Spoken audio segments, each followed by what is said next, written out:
We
straight killers, yo.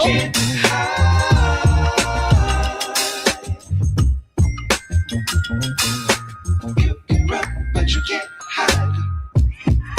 Can't hide. You can run, but you can't hide. You can run, but you can't hide. Can't hide. You can run, but you can't hide. You can run, but you can't hide. Can't hide. You can run, but you can't hide. You can run, but you can't hide.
We straight killers, yo.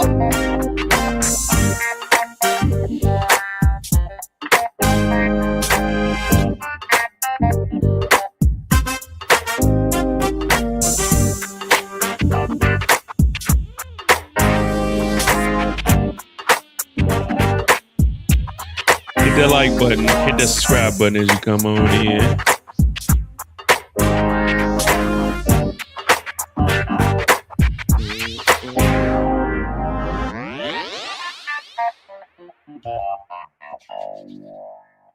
What up, what up? Welcome back to the channel. I'm J. We are locked in. This is on the clock for episode 7 of Power Book 4, Raising Canaan, season 3. Now, there was a few things that happened this week. We did a first reaction, so if you weren't there this morning, you missed out. I took a little bit of time off of my work schedule to stay on here to do that first reaction, so we had that. Also, we will have a first reaction this Friday, December 26th, because we got a 3-day, so I got a 5-day weekend coming on up. So we have a first reaction for that. We might actually stay up a little bit longer for the Are We Ready? And this week, what we seen was a tragic death of one of our most beloved law enforcement, federales that we've ever seen. Stacy Marks, she was a good woman. Stacy Marks meant no harm to nobody. It's very rare that you get an AUSA in your life that's actually trying to bring the crime down, one that's actually trying to make a change, one that's ready to put her foot forward in battle the most ruthless, toothless criminals we've ever seen. I'm talking going against cartels, going against mobs, going against a coalition. Stacy Marks is the epitome of a federale. Stacy Marks did things we've never seen.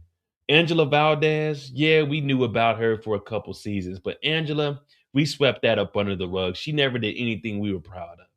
The only thing we know about Angela is tearing down a relationship.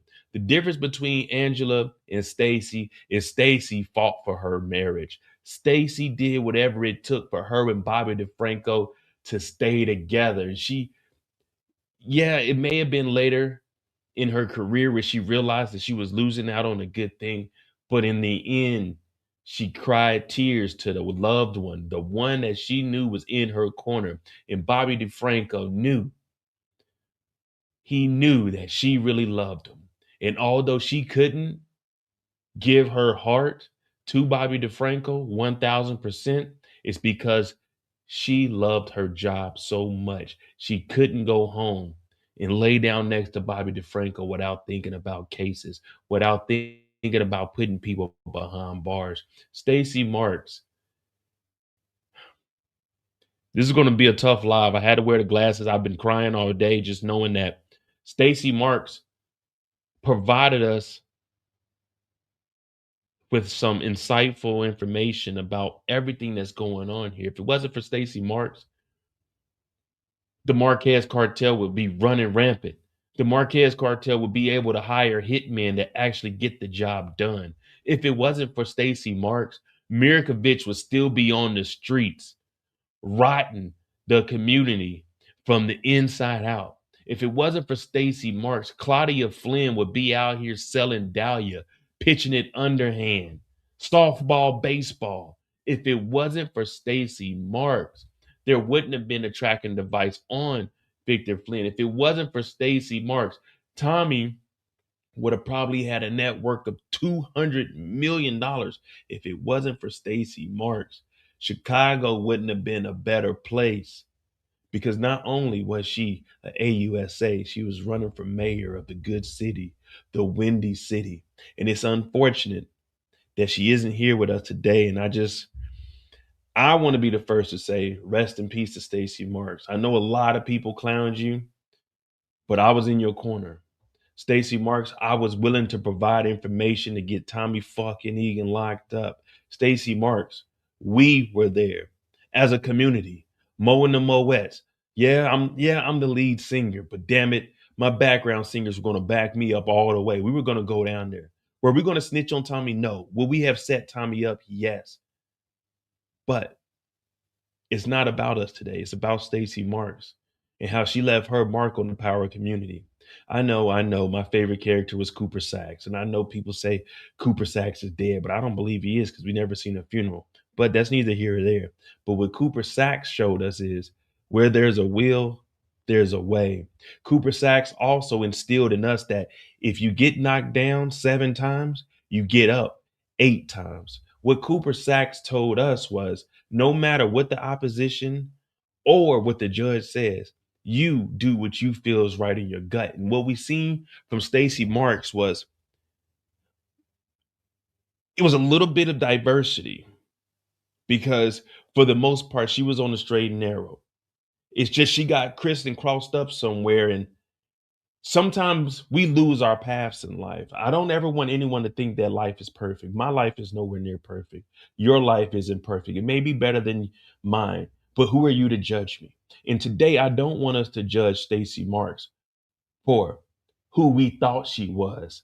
Let's judge her for who she was, not for our perception of Stacy Marks, not for what Tommy thought of Stacy Marks, but for what she was. And she was a pivotal piece of keeping Chicago streets clean.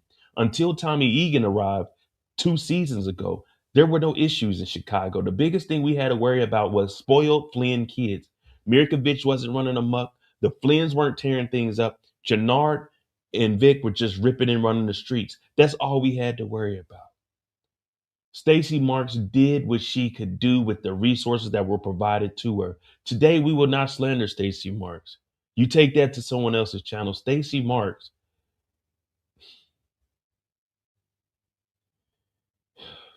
if I had a wife, I would want a Stacy Marks. And you would want one too. And if you don't even like girls, you would still want a Stacy Marks.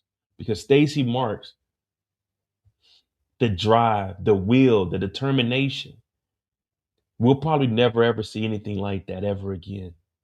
I know you guys, you point out the Monet Tejadas, the Tasha St. Patrick's, the Lakeisha Grants. You point out all these other characters, but none of them did what Stacy Marks did. And what Stacy Marks did, it takes a lot of courage to go toe to toe with Tommy Egan. No one else was going toe to toe with Tommy Egan. The last time we seen a woman go to toe with Tommy Egan, you guys don't want to hear it, but the truth is, it was Tasha. And Tasha was begging for her life.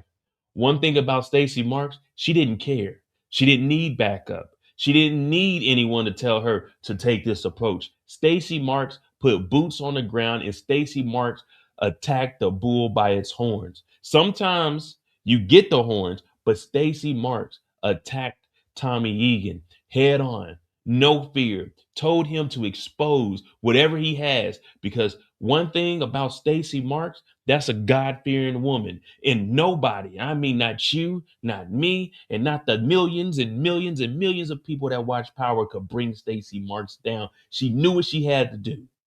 It's called accountability. She stood up to the plate. She may have struck out. She may have got hit 2 times, but Stacy Marks did what no other person would do, and that's stand up to Tommy Egan. And today we dedicate On the Clock to Stacy Marks. I don't want any negative remarks about Stacy. I don't care how you felt about Stacy. Today, you will honor her. You will worship. Well, I won't say worship because she ain't like that, but she like that. Today, we will honor Stacy Marks, and any negative comments about Stacy Marks will be put in timeout for 30 seconds. So, with that being said, my name is Modi J. This is On the Clock Fridays, episode 7, Power Book 4 Force, season 3. We're laying it all on the line here. But this is for you, Stacy. A moment of silence.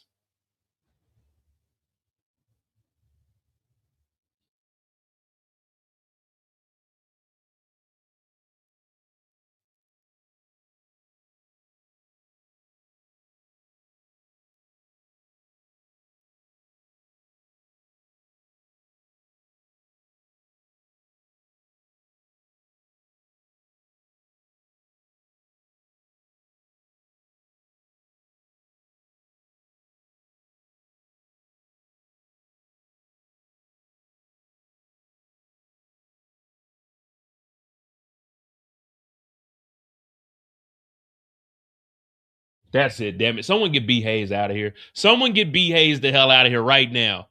I just said all of that, and you come in here and disrespect. Someone get someone get B Hayes 30 seconds. Someone get B. We're making examples tonight. This is supposed to be a serious moment. Jeez Louise. You can't even have a serious moment anymore. People come in the church house disrespecting. How long? Hey, how long is this moment? Hey, man, we got a moment of silence going on. B. Hayes coming here yelling. B. Hayes, that's $25 to the collection plate. Oh, my goodness. R.I.P. to Stacy. Everyone put R.I.P. Stacy in the chat, please. Just one time for the one time before we get started, because it didn't have to go that way. It didn't have to go that way.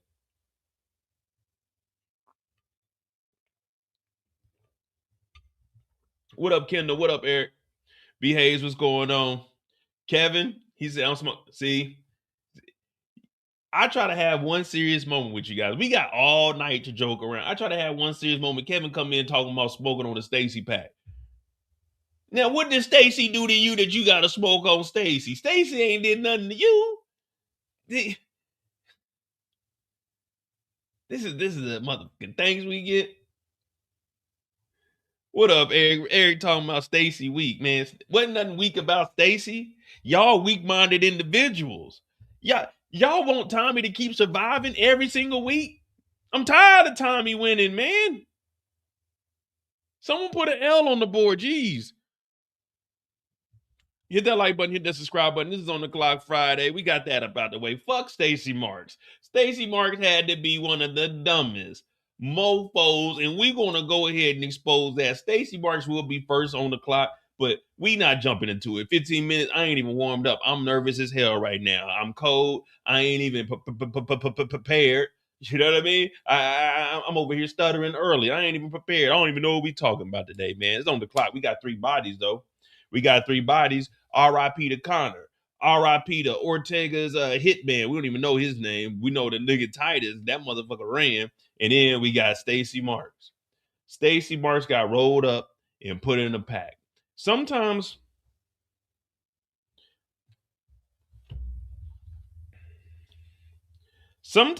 you gotta pop out and show. But also,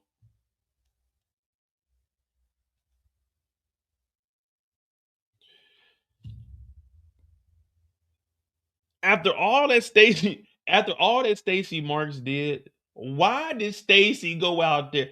Rewind it anyway. All right. Monday mistakes are tonight's mistakes. Stacy Marks is dead. Why did Stacy Marks tell Bobby DeFranco about Tommy Egan, but not have him go with her to go get Tommy Egan? That's the first thing. Why didn't she take Bobby DeFranco with her? You want to know why? Because Bobby was like any real nigga. He heard that she was compromised and she started saying Tommy Egan. He removed his hands from her and didn't do nothing with her. But that's one. Why didn't she take Bobby with her to go and get Tommy? Here's 2. Why didn't she put on a big ass vest? Here's 3. Why in the world is a fucking AUSA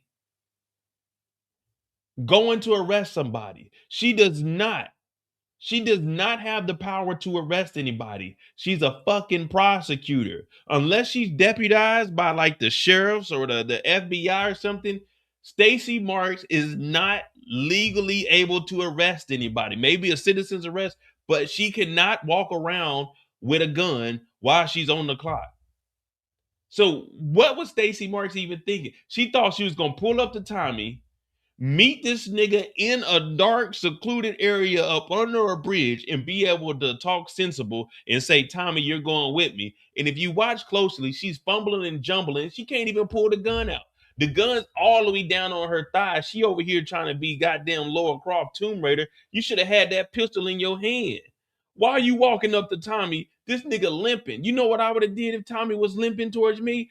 Bow! I would have shot him in his non-limp leg. That's what I would have did. I would have evened the playing field. I'd have laid him down. And then I would have put a dirty gun on his ass. But you don't even have to because he got a gun on him. Plus, Tommy is on the FBI wanted list. Stacy Marks walked up to this fool talking about, you can release that tape. I don't even care. But you're under arrest. And got smoked. For what? For what? I might not even, first of all, that's too much talking. I might not never become mayor. She should have shot Tommy. Oh, well. She had her gun down on her thigh. Who did she think she was? She thought she was about to go do some jump rolls and tucks and pull the gun off her thigh and get to shoot. That thing should have been on the hip, ready. One in the chamber. You never know what you're running into. Thank you, DeMarcus, for that $5 on the 7th day of Christmas. On the 7th day of Christmas Day. Man, how many Christmases you got? I got one Christmas day, and I don't even celebrate Christmas. On the 7th day of Christmas Day, and Tommy gave us Stacy Marks pack. Stacy Marks' wig blocked the headshot, though. He didn't even aim for the head. He took it straight to the chest. Because you know that motherfucker, that wig, I told you I had a homegirl that got shot in the head. She had dreads though, but it got stopped like right on the side of it. But yeah, man, R.I.P. to Stacy Marks. They saying they put her in the pack, but I don't know, man. That Stacy Marks. If you smoking Stacy Marks pack right now, put a 1 in the chat. Put a 1 in the chat. If you got that Stacy Marks pack this evening, go ahead, roll that motherfucker up, stuff that mug, put a gram in there, stuff it, light it, and let that thing go. But just hear me and hear me clearly. If you were smoking a Stacy Marks pack, don't pass me your blunt. You got that stale ass blunt. Don't pass me that. I don't want your bullshit weed. If you smoking a Stacy Marks, that motherfucker got sticks. It got seeds in it. That motherfucker's 2 seasons old. That shit don't stick to the wall. That shit crumbly. That shit brown.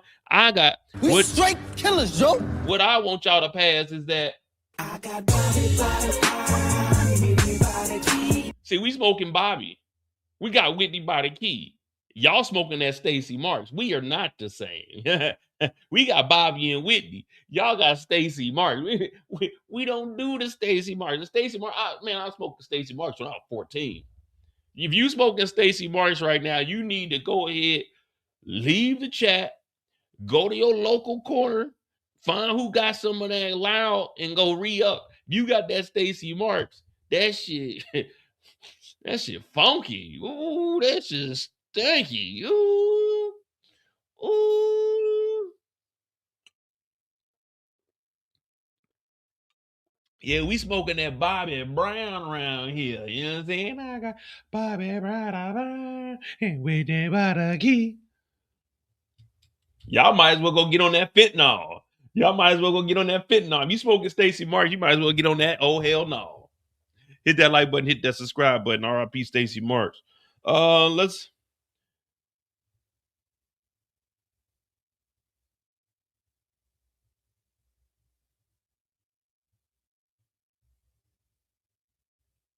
All right.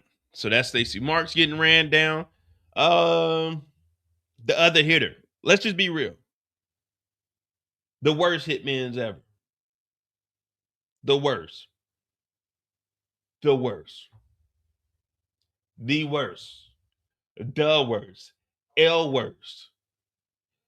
Terrible. I don't know when they're writing these scripts and they say, hey, let's put some hitmen in here. I don't know who they go to. It's like they say we need a hitman. They come in, okay, this is what we're going to do. We're going to implement a hitman for this season. All right, that sounds good. So who's he going after? He's going to go after the main character? Okay, good. Okay, so what is his storyline going to be? All right, that's a tough one. That's a good one. Go down the hallway, get the janitor, tell the janitor to come in. All right, come in here, sir. Oh, do you need me to get the trash cans? No, Mo, we don't need you to get the trash cans. What we need you to do is come up with a storyline for Hitman. Okay. Okay, so who's the Hitman working for? The cartel? Okay.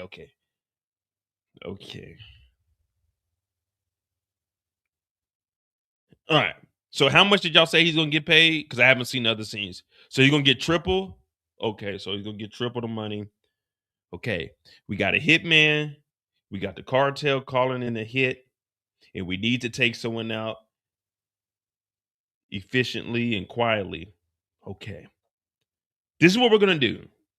We're gonna send 2 hitmen. We're gonna have one that is 5'4".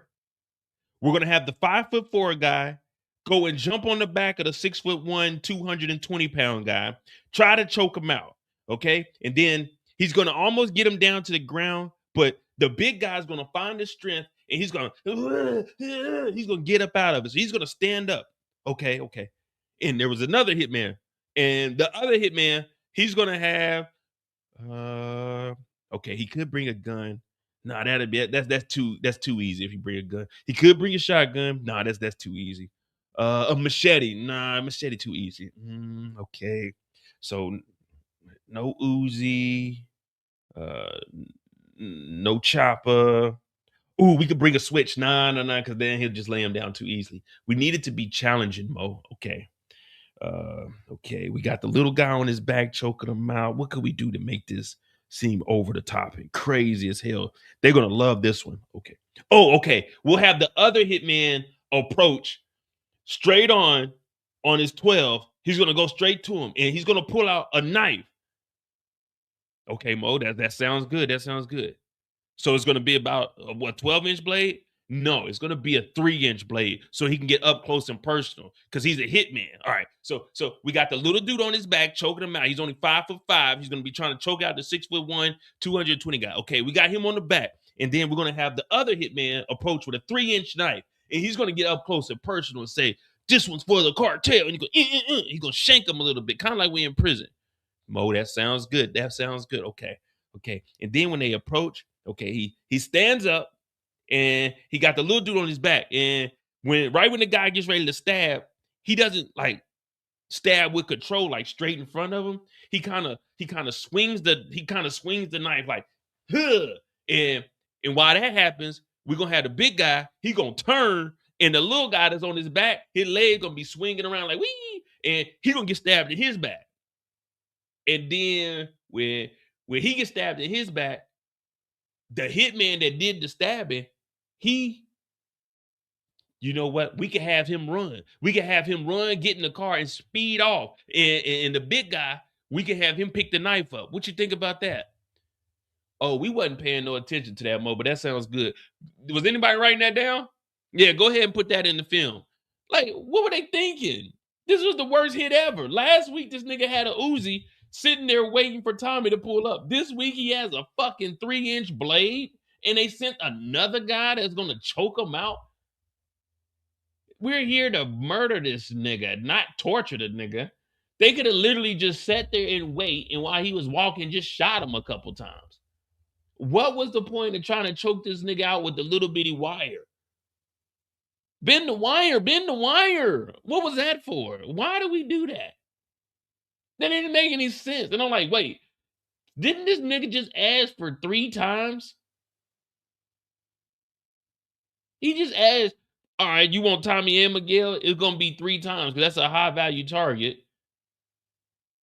But then they don't kill Miguel. He gets on the phone and says, well, word on the street is Tommy's messing with Mireya. If I don't get them, then you can kill me personally. We seen this nigga run. What do you mean you'll kill him? You can kill me personally. Nigga, we seen you. You didn't even help your man. His body was on the ground, nigga. You got in the car. You sprinted to the car and drove off, speeding. You were doing 75 and a 25. Kids crossing. What do you mean? I'll give you this information. Tommy messes with Mireya. She's pregnant. Word on the street. Nigga, how you know all of this? And you can't even goddamn get Miguel, who randomly parked up under a bridge. What was going on this episode, man? What was that? What was that?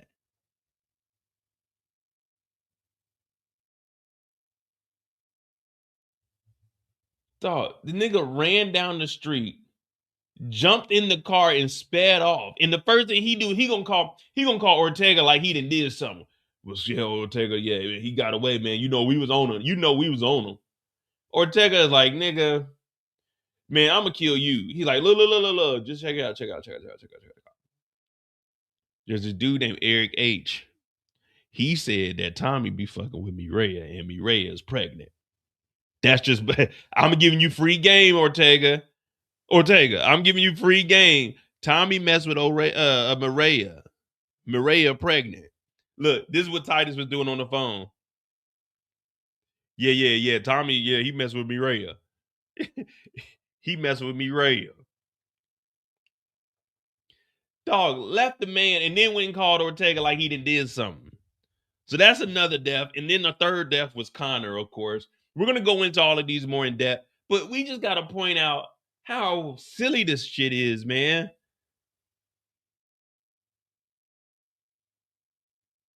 Mm-mm-mm. Hit that like button, hit that subscribe button. Oh yeah, and Connor just got shot twice. Ping ping. 2 silencers. Got him about him. All right, so this is on the clock.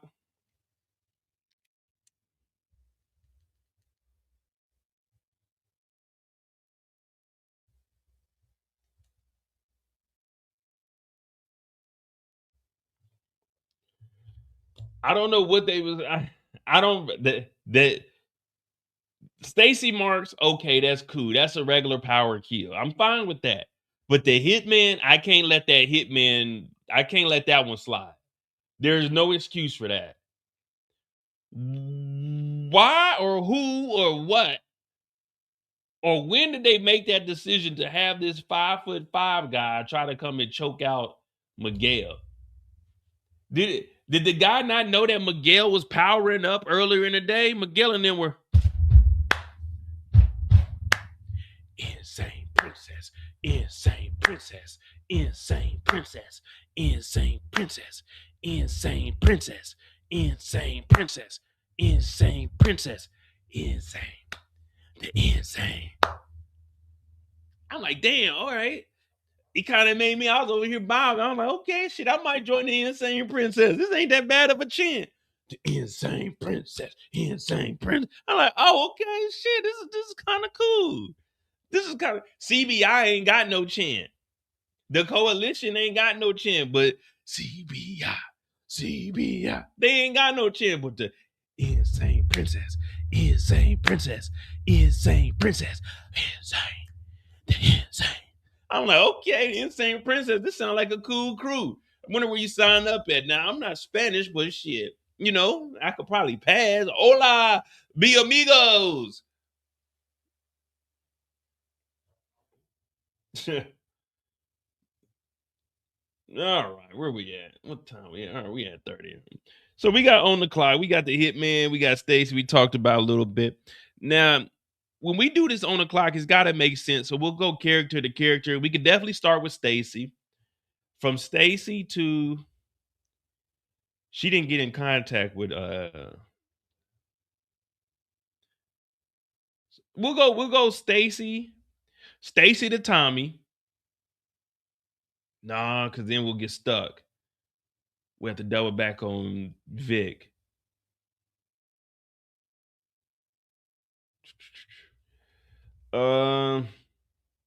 We can start Jenard and Shanti. Yeah, we could go Jenard and Shanti to Diamond to Tommy.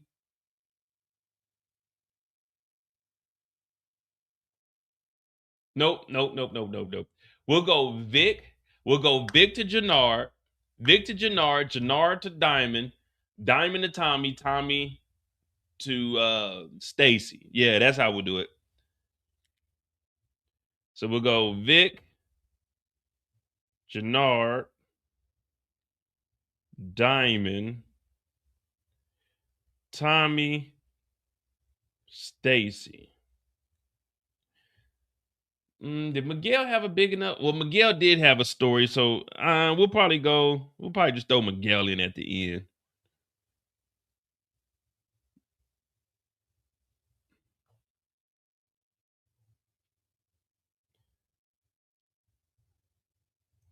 Yeah, that's what we're gonna do. We're gonna go Vic to Jenard Diamond to Tommy to Stacy, and then Miguel. All right, that's how we're gonna roll tonight. Oh, let me see what we had last week. How did we start last week? Last week we went in Miguel to Tommy. The week before, Tommy to Willie. The week before that, Jenard to Diamond. Yeah, all right. So we ain't ever started with Vic this season. I don't think. Tommy. Well, we started with Vic in episode 7, 6, 5, 4. Episode 3, we started with Vic. All right, yeah. So we'll start with Vic today. Hit the like button, hit the subscribe button. I'm Mo.J. This is On the Clock Friday, where we talk about each character 20 to 30 minutes, 15 to 30 minutes, depending on who it is. Main characters. Vic's story is probably be about 10. Unless we could find something entertaining in Vic's story. But it wasn't really too much entertaining in Vic's story. But nonetheless, we'll be able to make it happen.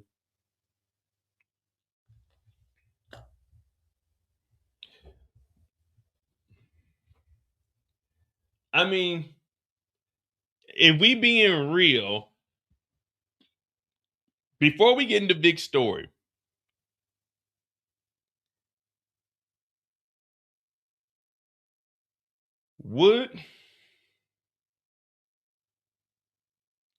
in order to save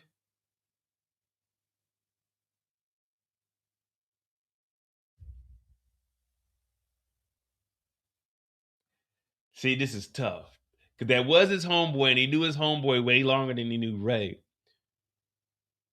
But if Vic didn't kill Connor, Tommy and them were gonna come after Connor anyway. But I think we can all agree that you all would get rid of your boy for y'all girl, man. I'm pretty sure all of y'all, excluding me, because you know, man, I'm down for my niggas.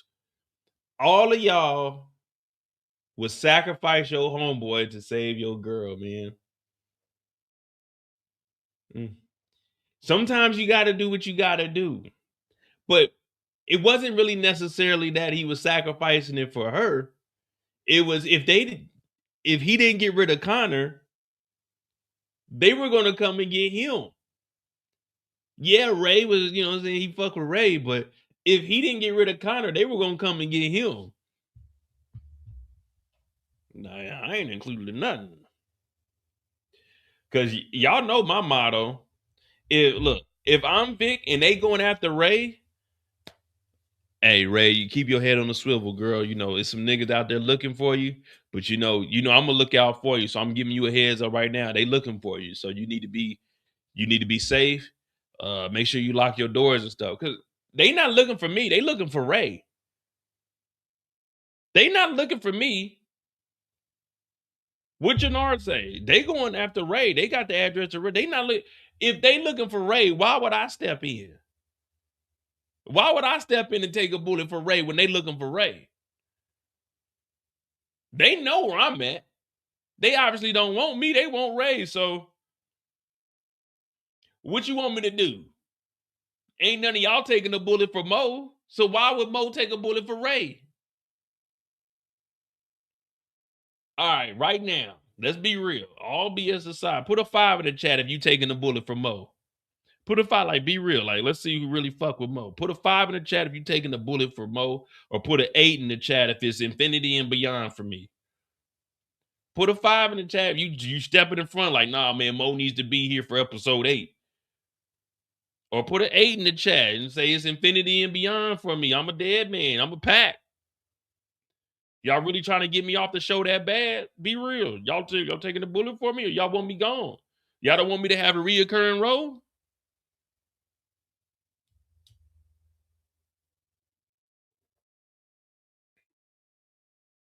Kathy, I can't read that, Kathy. I don't know what that is.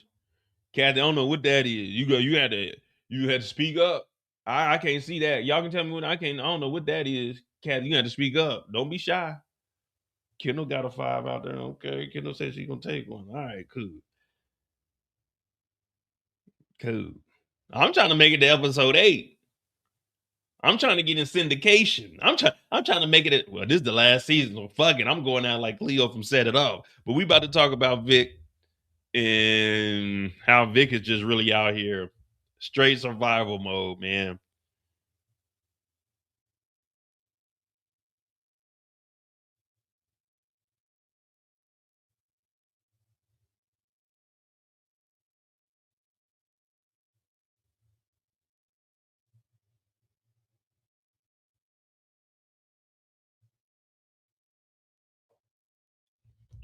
All right, here we go. We got VIC on the MIC. I'm MOE. Hit the LIKE.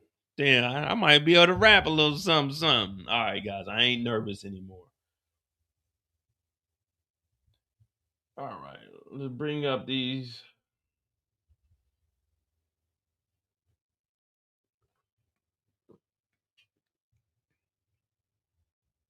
My screenshots. Okay, they on.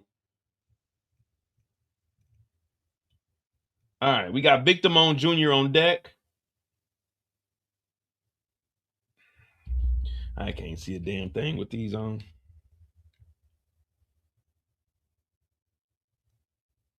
All right, so we got Vic. Let me see. Where's the first time we see Vic? Okay, the first time we see Vic.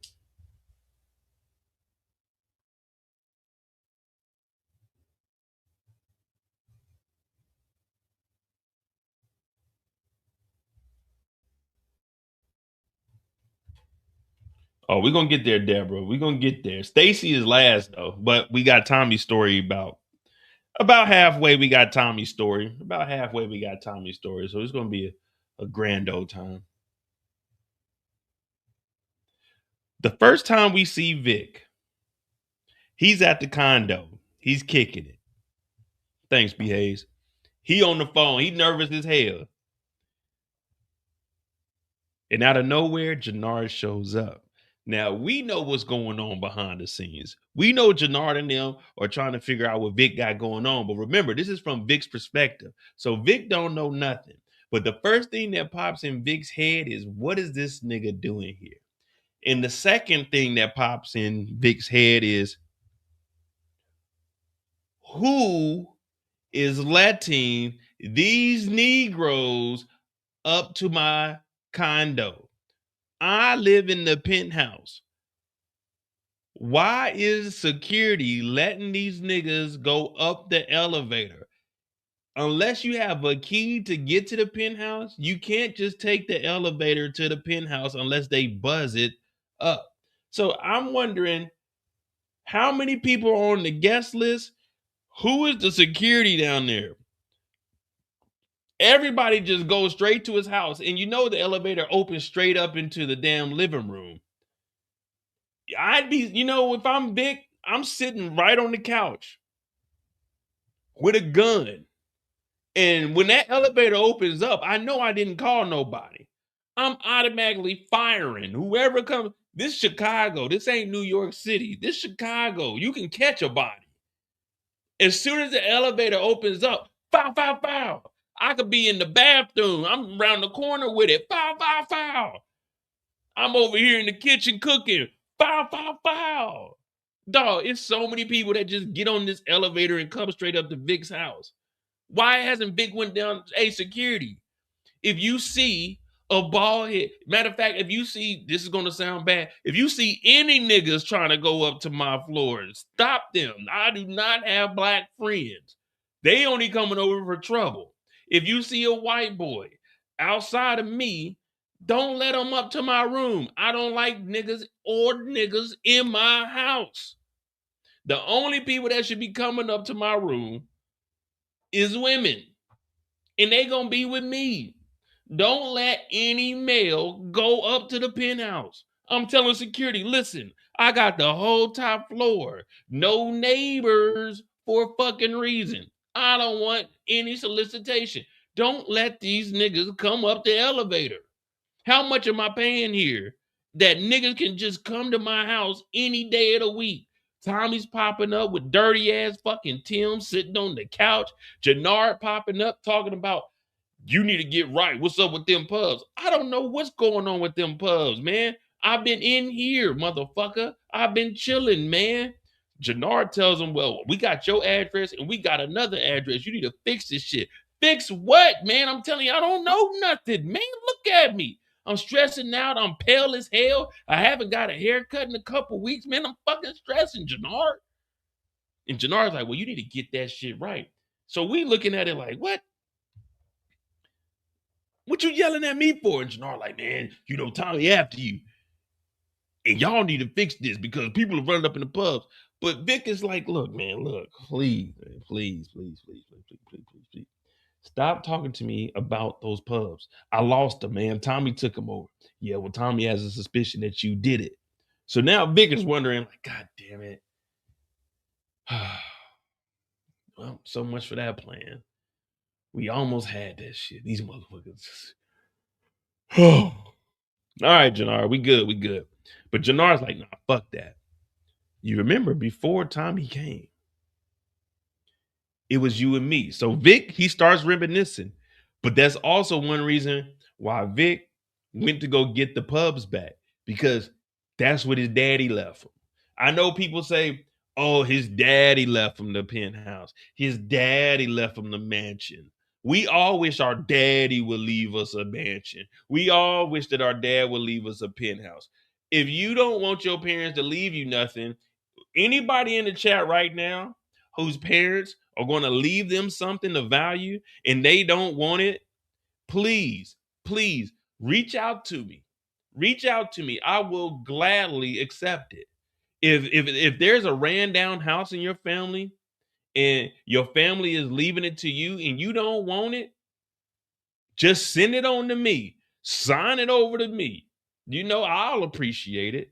If there's an older car in your family and you don't want it because there's a lot of work to it, just sign it over to me. Sell me the car for $1 so I can pay as low a taxes as possible on it, and let me get that up off your hands. But now Vic is trying to reclaim everything that his dad left him. This is his legacy. This is the Flynn shit. Now he's listening to Jenard, just like any of us would listen to Jenard, but we would never trust Jenard. But that's the thing. This is Vic Damone.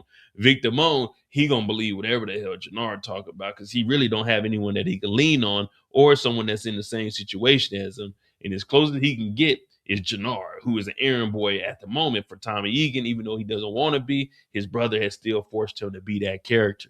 So Vic is listening. He's like, God damn it. Now I got to figure out how to get myself out of this, because Jenard did mention Ray's address.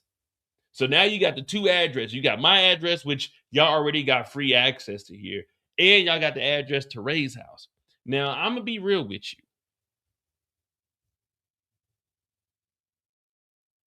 How long we saying he known Ray? 2 weeks, 3 weeks, maybe a month most? Because, you know, I've been out the dating game for a while. At what point do your feelings take over your logical thoughts? Which I'll say a month, 2 months, 3, 6, a year. At what point someone I guess they're dating? I guess you can call this dating. I mean, they went out one time. But at what point do you sacrifice yourself for somebody else? Because they ain't been together long enough for me to be like, you know what? If they're gonna go get Ray, I should probably protect Ray. Like, Ray, stand behind me. You know what I mean? It's kind of like, damn, it's unfortunate. But if we being honest, Ray should have knew the type of guys that she was getting into. Like, if I'm Vic, I'm looking at it as, Ray, you should have. Like, if I'm putting myself in Vic's shoes, because this is all we can do right now. If I'm Vic, I'm looking at it like, Ray, you low key too smart to be fucking with a dude like me. So if you end up getting blammed up or put in a situation that you ain't prepared for, it's really on Ray for fucking with him when she knew what type of lifestyle he was in. It's not really on Vic to go out and save her. You know what I mean? Y'all agree with me? Like, I mean, I fuck with her. You know what I'm saying? There's a difference between in love and love for. You know, I got love for y'all. I'm not in love with y'all, but I got love for y'all. You see what I'm saying? I got love for Ray. I love being around Ray, but I'm not in love. You see what I'm saying? So I'm looking at it as, if Tommy and them go after Ray, well, what's that really got to do with me? You know what I mean? Like, That beef is between Ray and Tommy and them. You know what I mean? It's really kind of between them and not on me. But Vic hears all of this and he continues on.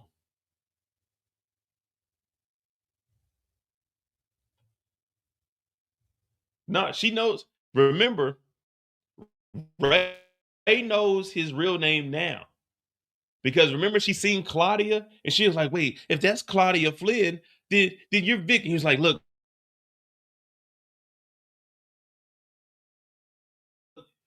you right now is real. You see what I'm saying? So she knows who now. She knows who he is now. So she should, hey, this is on her. Now, he ends up calling his homeboy over. He ends up calling Connor. Hey, Connor, come through real quick, man. We have a little drinky drink. So Connor pulls up.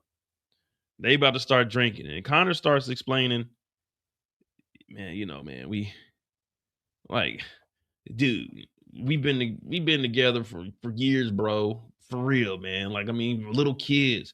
Your dad, Walter, he's like the coolest SOB ever, man. The Walter Flynn legacy lives on, man. Like, for real, for sure, brother. Vic is like, yeah, man, you know, we just been doing our thing. You know what us Flynn's do? Yeah, man, you know, we definitely need to pour one out for old Walter. Yeah, man, we could do that. We could do that, man. Pour you up one, man. Make yourself at home. Man, Vic, you remember we was kids, man? we used to put like grass inside a notebook paper and then light it up and act like we were smoking weed, man. Yeah, man, it's so fucking cool, man. We had a good ass childhood, man. Even going to your house was always the coolest, man. Like, man, being a Flynn, man, that's some awesome shit, bro. Yeah, man, you know it is. It is awesome, huh, Connor? Connor talking about, yeah, man, let's do this one, man. Let's do this one for Walter, man. If you got a glass right now, man, go ahead and put that up, man. This is for Walt Dog, man. Big Walt Dog. Big Walt Dog, man. We doing this for Walter Flynn. Long live Walter Flynn.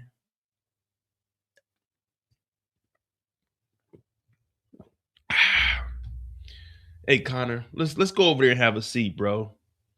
Let's go over there and have it.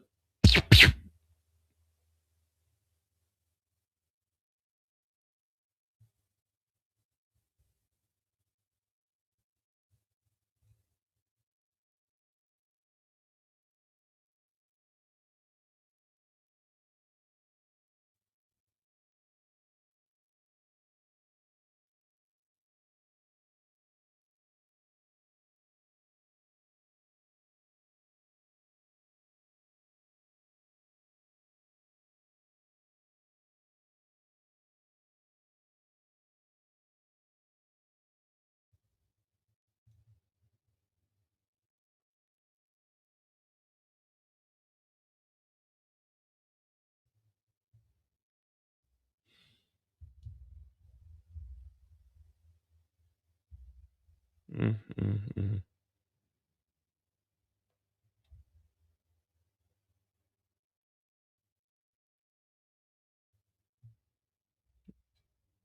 Moment of silence for Connor, man. Another one. He told him to go over there and let's have a.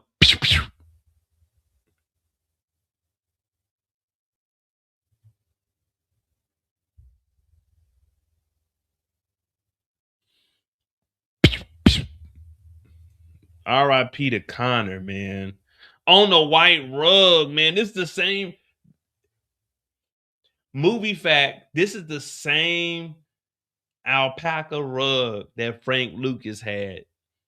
Just a movie fact, man. This is the same alpaca rug, man. You can't rub this. You gotta blot this one. Two of them.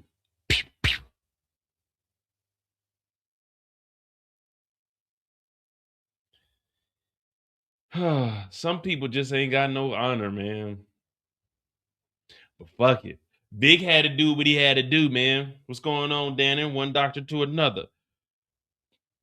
You gotta do what you gotta do, guys. Vic Damone is in survival mode. I've been saying that since episode 1, and we gonna say it. Vic is trying to survive. Now, I'm not saying what I did was all right. Trying to survive is a day-to-day fight. That's all I'm saying. I'm not saying what I did was right, but trying to survive is a day-to-day fight. And Vic Damone did what Vic Damone had to do. What would y'all have done in this situation? Because obviously y'all told me y'all was going to risk it for Ray. So taking out Connor, because technically Connor went out there. Technically Connor did go out there. Just cross 110th Street. Just crossed 110th Street. Pimps are trying to get a woman that's weak. Ooh, baby, just crossed 110th Street.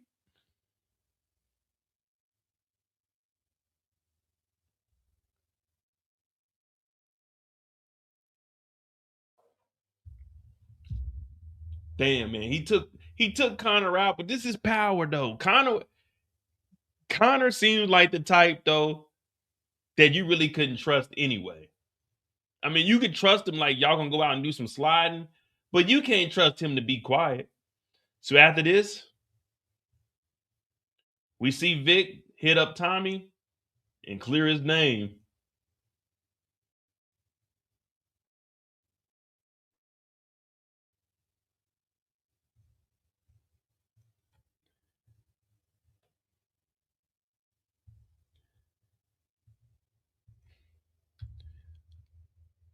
He got the body in the back.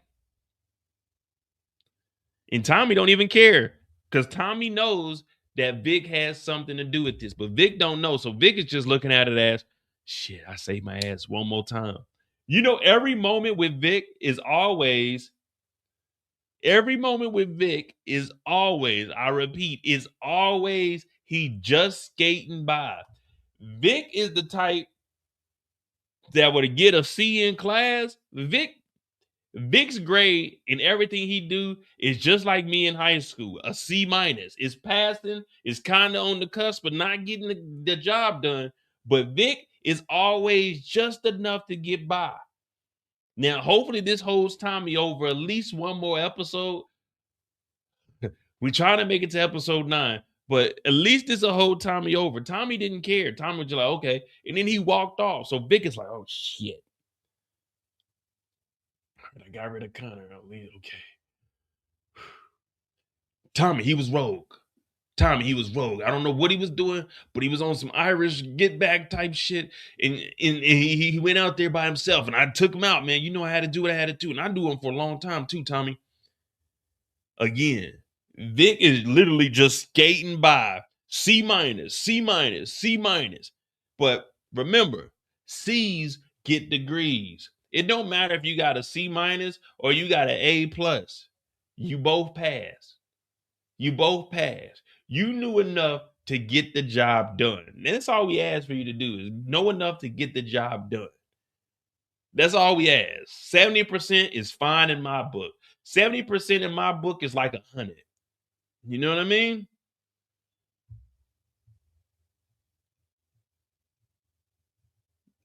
$75% in my book is like 100. Or we can go with the new modern age grading scale, which is this one here. This is the grading scale we're going to put Vic on. This is the grading scale we're putting Vic on right here. So a 70% that we were saying that Vic was getting is right here. It's a B. A straight up B. So 70% is good. 70% is good.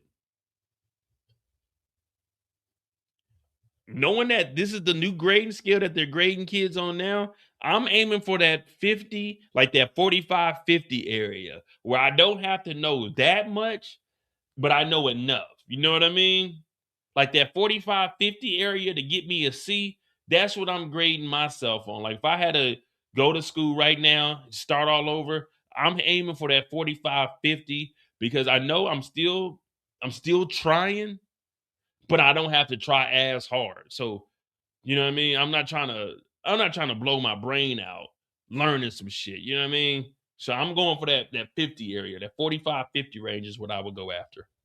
But yeah, so I give Vic like a 48. 48 to 50 is what I'm rating Vic on how he's been moving each episode. He's really just skating by, but he's still passing. I'm still putting him as a passing grade. So that's good for Vic. And that's big story. He skated out this week. Ray is still alive. Claudia is gone. And at this moment, he doesn't know that. Well, none of us know that Stacy Marks is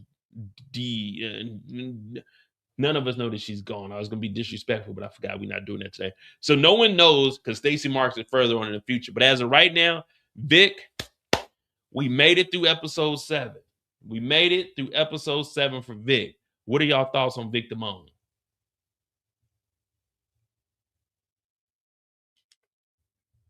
And no trivia. There wasn't much in this episode as far as trivia goes.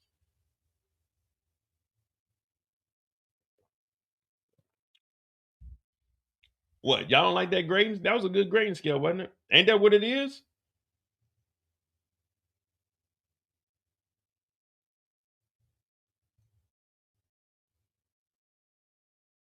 That's a good grading scale, ain't it? 80 to 100. 80 to 100 is an A. 60 to 80 would be 40 to C. Yeah, that sounds right.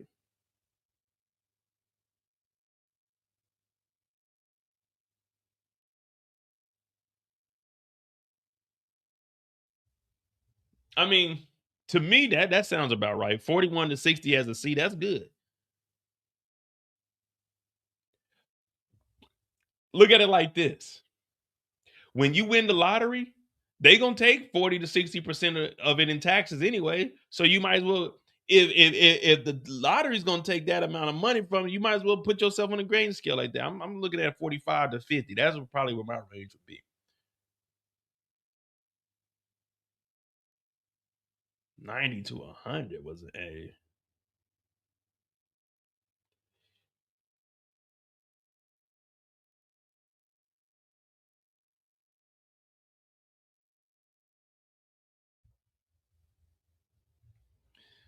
Nikki, what part of the 80s were you in? You was in the early, the mid, or the late? I was the mid 80s, and shit. My school, we didn't even have A's. You just showed up. The school I went to, you didn't even have A's. You just showed up to school and you passed. All you had to do was go to the class. Attendance was like a grade for us. That's how I ended up. I tell you all the time, I had to switch schools because we were losing accreditation at my first high school. So we ended up moving to the suburbs because I would just been going to school for nothing. So just showing up to school was an A. You know what I mean? It wasn't really like a grading scale. It was pretty much here or not here. Oh, you just a baby, nigga. You just a baby. 86, you just a baby. You just a baby. You got a lot of growing to do. You got a lot of growing to do. DeMarcus, thank you for that $5. We can't forget about the envelope that Vic gave Beth uh to give to Beth. What Vic gave Beth? Oh, Vic gave Beth to give to law enforcement. If something happens to Vic, this would cause Tommy to flee Chicago. Hmm. I don't even know who the fuck Beth is. You got to remind me who Beth is. I don't remember these names. If you tell me who she is, then I can remember a scene and then I can remember the storyline. But I don't be remembering all those names. Everybody gets a nickname with me. It's like white girl number 4. But yeah, that's Vic Damone's story there. Nikki, I think you need to reconsider your answer. You 86. I'm 85. I'm big dog status. Yeah, I'm 85. I'm 85. You ain't hit that 40 club yet. You still in the little kid club. You ain't hit that 40 club yet. You know, I'm in the 40 club. You know, they say 40 and over. When I go in there, I say, how old you gotta be to get in here? They say 35 and over. I say, oh, that's too young for me. There's too young. I need 40 and older spots. That's not where the 40 and older spots. You just a baby. Beth. Her name was Beth? I thought her name was something else.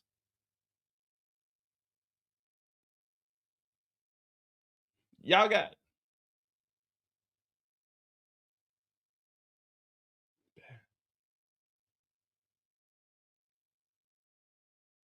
y'all gotta say Vic's aunt. Don't say Beth. Y'all gotta say Vic's aunt. Whenever Polly was on the screen, what did we used to say? We never were just casually saying Polly. We would say Uncle Polly. Just like when y'all watch me do the breakdowns of Bel Air, what I say? Aunt Viv and Uncle Phil. You gotta come on. We gotta show some respect here. Y'all just calling these people out by their first names like we know them. We ain't cool with them. That's Aunt Beth. Vic's auntie. You know what I mean? Unless they a main character, we show some respect around here. Y'all gotta hey, Vic's auntie. But Vic auntie also said, Flynn's find a way. So when I'm telling y'all Vic is skating through, Flynn's are finding a way. Well, Claudia Flynn found out she didn't find a way.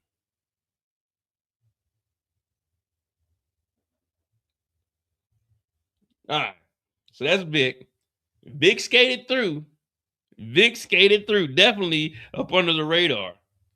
But can we really blame him though?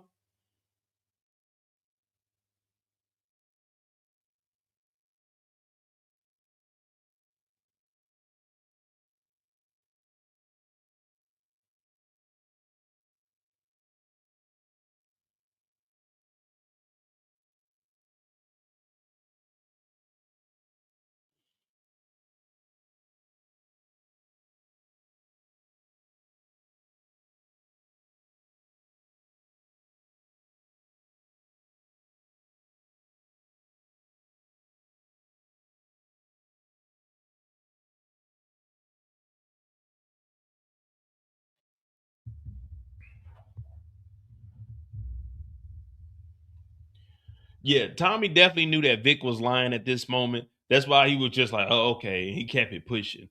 But Vic is really in a tough spot. We off the clock right now. Vic is really in a tough spot for the simple fact with Stacy Marks being gone, there's really no use for Vic anymore. There's really no use for Vic.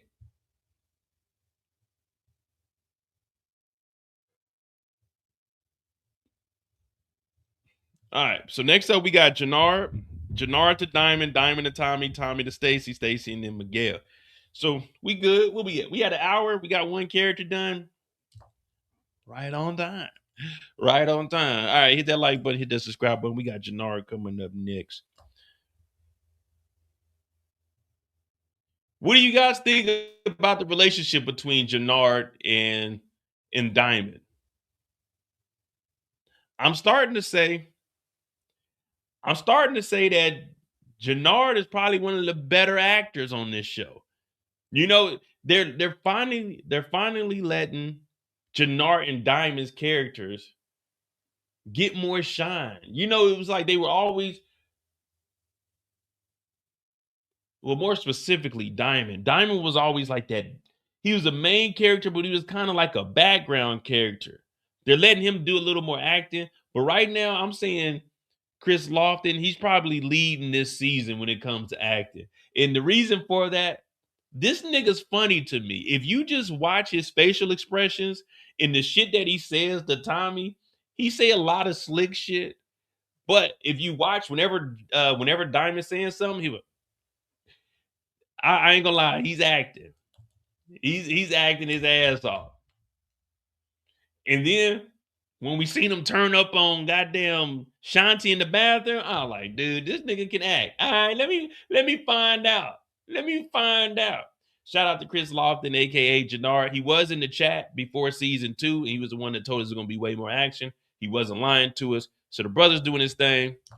And if you haven't checked him out, he got a little segment called Your Boyfriend Can't Cook, where he get on there, he cooking it up for everybody. Hey, send me an invite, brother. I'll fly. I'm gonna come back to the States the end of February, beginning of March.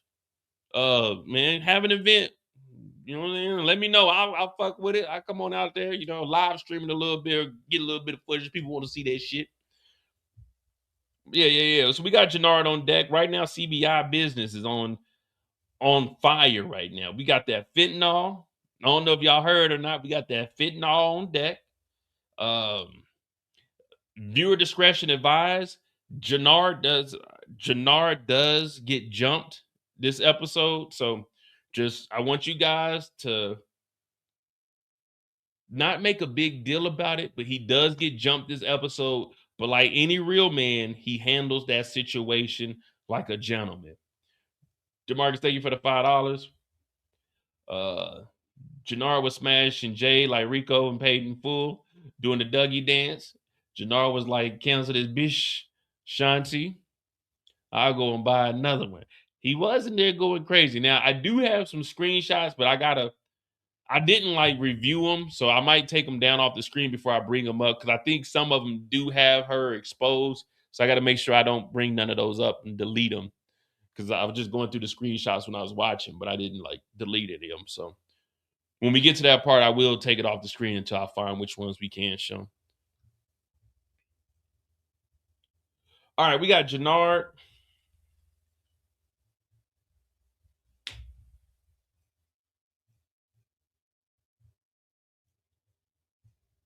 Jenard and CBI. Well, they're all sitting around because, again, they got that fentanyl. If you don't know what fentanyl is it's a substance that you shouldn't even touch. It's a substance that you shouldn't play with, and you shouldn't ever even think about consuming it in any form or fashion. Today, we're going to say no to drugs, but what we are going to say yes to is moving that dope. See, one thing about CBI, yeah, they may have been a smaller gang in the beginning, but right now, we trying to get on that big dog status. Jenard is really making moves that none of us, I repeat, that none of us were thinking would be possible from Jenard. Jenard is putting CBI in a situation that they couldn't even fathom. They're about to see more money. They about to see racks on racks on racks. They about to see, I'm in love with the cocoa. What CBI is doing is transforming the game. Just imagine if Jenard had the pipeline to go to New York City and was selling fentanyl via cane on Stansfield. Just imagine what Jenard could do. Well, Jenard and his brother Diamond, they pulling up a little bit. See, Diamond is just now getting into the drinking. Remember, he wasn't doing no drinking or smoking or anything when he first got out of prison, but now he's back hanging on the block. He's wearing the Montclair whole sweatsuit, but he's around Jenard. And Jenard got that Gucci on with the bust down necklace. You know you got to keep a Cuban on. BVS is around here, nothing less. He like, look, man, you know Madam Wu, that big crazy. Madam Wu got that acid, but you can't fuck Madam Wu, because you're going to be in there, she going to throw your ass in that acid, Diamond. You got a big ass peanut head, too. They going to dump your big ass upside down. They got to put chains on your legs, hold you upside down off a crane, and dump your big ass in that motherfucking acid. You can't fuck Madam Wu. Madam Wu. So they over here, they kicking it. But this is what you do when you're a successful black man making more money than you done ever saw. Yeah, I said it, not seen, more money than you done ever saw. This is how you kicking it. You with your brother, you got your people around you, you're living the life. You can't ask for nothing else than, Diamond, what are you doing? Where's the coalition? Whoa, Tommy. See, that's the problem. Y'all always talking about inviting motherfuckers to the cookout. Oh, they got to invite to the cookout. This is what happened when you invite random motherfuckers to the cookout. Jenard went from kicking it with his brother to this motherfucker coming to the cookout and goddamn bringing some green bean casserole. It's changing everybody's face. We don't want that shit. Talking about, did y'all put some raisins in the macaroni? What kind of bullshit is Tommy talking about? Tommy coming here talking all of this coalition, I'm the coalition, man. Fuck Tommy Egan. Jenard ain't trying to hear that shit. We just got to connect on that motherfucking fit. No, nigga, calm your bitch ass down, Tommy. So Jenard's already like, nigga, we kicking it right now, man. This is CBI. Fuck the coalition. This is CBI business. And Jenard ain't trying to hear that shit. I ain't trying to hear that shit. Y'all ain't trying to hear that shit. Now, he going off on Diamond, and Diamond's sitting there talking about it's unanimous, man. The coalition voted on it, Tommy. I'm the coalition. Jenard like, nigga, I got the fentanyl. Fuck the coalition, nigga. I got the fentanyl.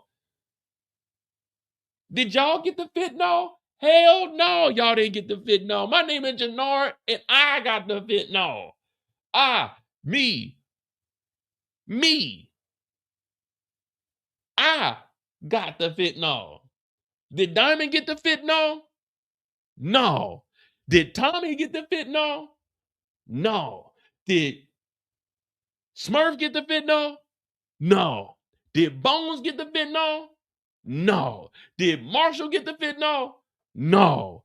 Did D-Mac get the fentanyl? No. Did the coalition get the fentanyl? No. Did Che get the fentanyl? No. Did the Insane Princesses get the fentanyl? No. Did Shanti get the fentanyl? No. Me, Jenard, I did that. Me. Y'all can look around. Y'all can say this nigga Mo is annoying, but what you can't say is that Jenard did not get the fentanyl. Did y'all get the fentanyl? No. Who got the fentanyl? Jenard got the fentanyl. Everybody talking all this shit. Everybody mad. Who got the fentanyl? I did. Jenard. That's me. You see this motherfucker say Gucci. Because everything over here Gucci, motherfucker. I got the fentanyl. So y'all shut the fuck up before I get to slapping all of y'all. I got the fentanyl. That's me. So Jenard feeling himself. Jenard done met Che. He got the new connect with that fentanyl. He doing numbers.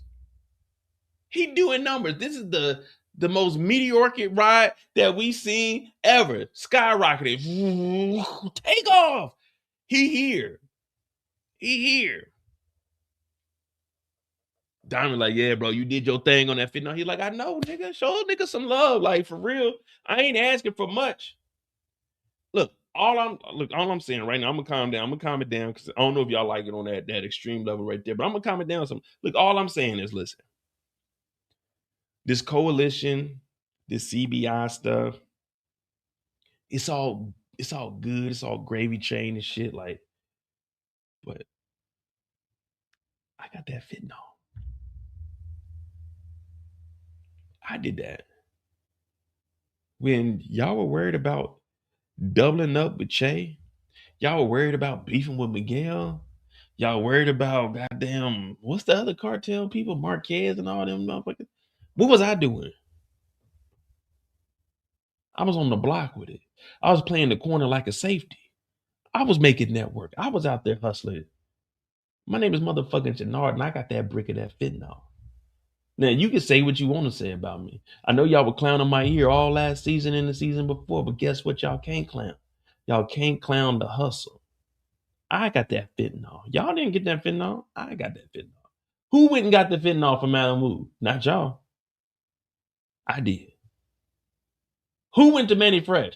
If I didn't steal Manny Fresh's chain like a real nigga, then who would have got the connect from Manny Fresh? Not none of y'all. Y'all were too scared. Y'all ain't got that hustle. Y'all ain't got that drive. My name is Jenard. I got that fentanyl. That's all I'm trying to. I'm trying to tell y'all because I don't know if y'all was paying attention or not, but I got that fentanyl.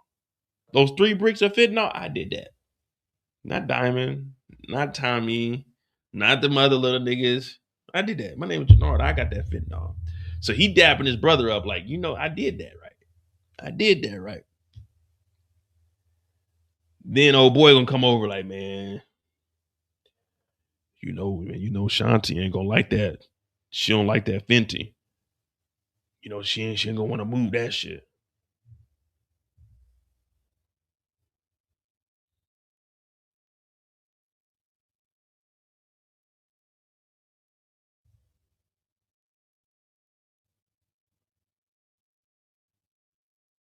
Yeah, yeah. Yeah, Shanti, yeah, she gonna be cool. She gonna be all right. Yeah, I'm gonna go I'm gonna go and talk to Shanti about that. But yeah, we don't worry about that. We gonna be good. I got that fentanyl. I did that. I got yeah. I know she don't mess with that fentanyl, but I'm gonna talk. Don't y'all worry about Shanti. Diamond, don't even worry about it. I got you. Damn, I'm not trying to talk to her about this shit. I know she ain't gonna go for it. But shit, she gotta respect my hustle though. Like, she can't turn the nigga down because I am hustling. Like that's what she wanted, right? She wanted to meet Chase, so maybe she'd be all right with the fentanyl. She be good. She could be good. Now Jenard, he was doing good. Jenard was hyping himself up. Jenard was talking cash money, big shit. He was big dog status until he heard the name Shanti. He's like, what? Who? Shanti? Shanti, the singer? No, Shanti, the showstopper. Oh yeah, yeah. I'm gonna talk to her. So it just went to a dull moment. He's like, God, I forgot all about Shanti. All he knew was that he had that brick of that fentanyl. Yeah, you can't really be mad at him. You can't really be mad at him. Well, as the conversation continues on, everybody leaves, but Jenard is still in here and he's just listening. He's sitting down. And we find out that Vic, there's an issue. Somebody that went and ran up into the pubs. So Tommy tells Jenard, he's like, you need to go over there and holler at Vic because he would see me or Diamond coming. He would know something is up. So he's like, man, I got that fentanyl. Did y'all forget what I just told y'all? I got that motherfucking fentanyl. They like, go and holler at Vic. Since you used to roll with him. He like, man, what y'all think I'm eating at the little kid table? Now, the little kid table, if you don't know what the little kid table is, you need to go back and watch Four Brothers. There's a pretty good representation of the kids table. Remember, they was all sitting around Victor Sweets and the what was it? The congressman? Not the congressman. What was he? I think he was a councilman. But anyway, he didn't have the money or he didn't do something for Victor Sweets, and they made his ass go sit at the little kids table. So that was a good representation of that. But that's what Jenard is like, hey, whoa, whoa, whoa, whoa, whoa, whoa, whoa, whoa, whoa, whoa, whoa, whoa, whoa. I'm not at the little kid table. I'm not an errand boy. I'm not a do boy. I don't do what Tommy says. But then Diamond's like, yeah, he is right, man. Go do what Tommy say on this one. So Jenard making these little slick comments, but they get his ass up and out of there. He got to go and talk to Vic. Yeah, Ron, he was a councilman. All right. See, Ron know what I'm talking about. Oh, Victor Sweets. So when Jenard leaves here, he goes straight over to our boy Vic Damone, and we know Vic Damone's already losing it because he's just trying to survive.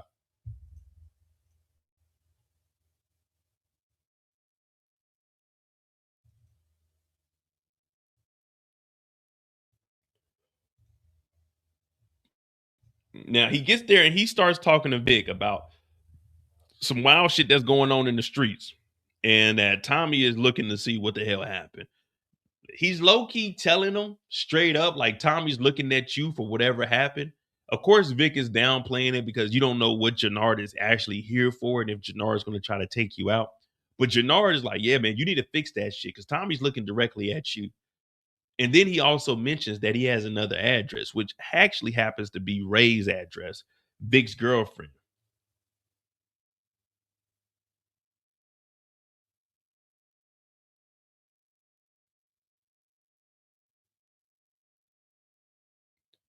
And once Vic hears that, Vic is kind of like, damn, he wants to save his girl. But also, Jenard is looking at this as an opportunity. And he tells him, before Tommy got here, it was you and me.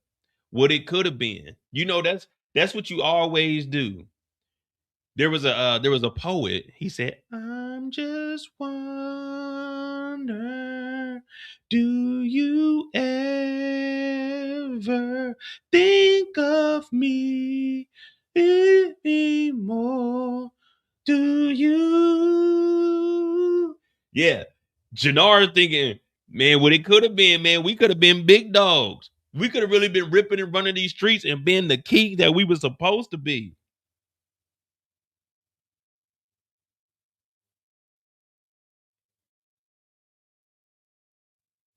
Now, Vic is contemplating it.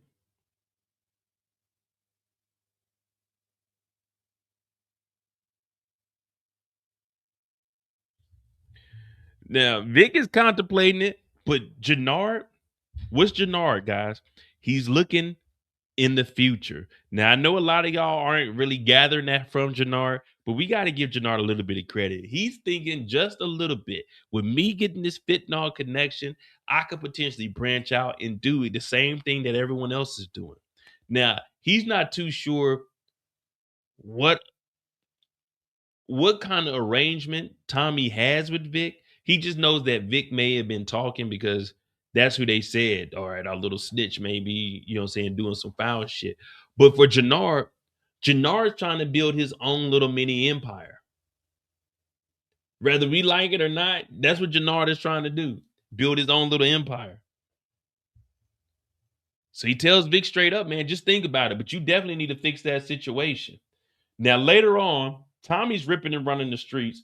Jenard, he really don't have anything else to do. You know, he got the connect on the fentanyl. They just got to move the dope. So Tommy comes and talks to him down in the basement. Now, Jenard is in here chilling.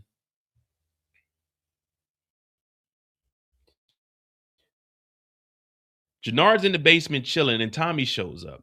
But remember, he's texting Shanti. I think we got the message.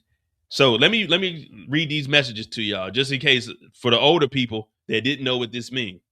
Why question mark. Be in. Try in. You all day. This ghosting shit is whack. Fur. Hit me BK. Exclamation point. So basically what he's saying is, where you at? Been trying to talk to you all day. Couldn't get in touch with you. This ghosting means you're not around, you're not answering or responding. This leaving me alone in the shadows by myself stuff, it's lonely. Far, which is FR, means for real. Like he ain't playing. This is serious, but it ain't serious. It's really serious because that's what for real mean. So when someone say for real, or in this case, far means like I ain't playing, man. This shit's really crazy out here. I'm for real. And then hit me BK. BK means back. Like when you get a chance, respond to me. Now, what we see down here is Shanti looking at the message. Normally, this means that they're texting, but they don't finish the text or they don't send it to you. But sometimes some phones just pop up and do this just because someone looked at the message. And when they close out of the message, it just does that. But basically, he's texting Shanti, where you at? I have been trying to get in touch with you all day. This not responding to me is really messed up. I am serious. Return my message. So that's what he said. It's just he's going through it right now. So we had to use acronyms and we had to break shit down. All right. So while he's down here trying to get in touch, Tommy shows up. And Tommy drops his bag on the ground. Very, very disrespectful. He could at least put it on the table. He said, hey, I need you. Hey, Aaron boy, I need you to take this bag to the club to get a Shanti. Now, Jenard had already told this motherfucker Tommy multiple times, I ain't your do boy. I don't run errands. I don't do what you tell me to do. He's like, well, do it for your brother did.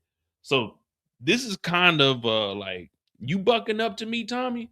So Jenard's like, you know what? I'm going to whoop your motherfucking ass.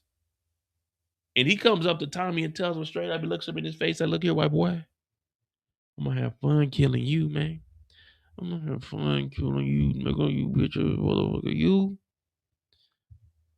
Now, Tommy's smirking when he walks off. I would have slapped him in the back of the head. But Jenard picks up the bag and he got to head to the club. Got to head to the club.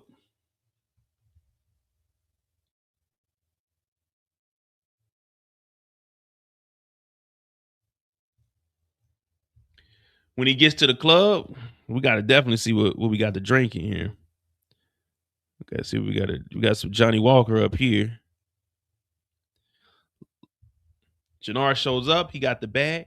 Yeah, I'm yeah, I'm looking for it. Is Shanti Showstopper here? She's not? All right, let me get a Branson neat. Shout out to 50 Cent and Branson. So he gets the drink. He's sitting down. He's trying to call Shanti because he's here on business to drop that bag off. But out of nowhere, this brown thing comes. I'm like, okay, let me see what we got here. She show up. I'm like, damn, okay. I'm not sure where we at. This ain't my normal environment. I'm shy too. Y'all know I can't even get my words out. Yep.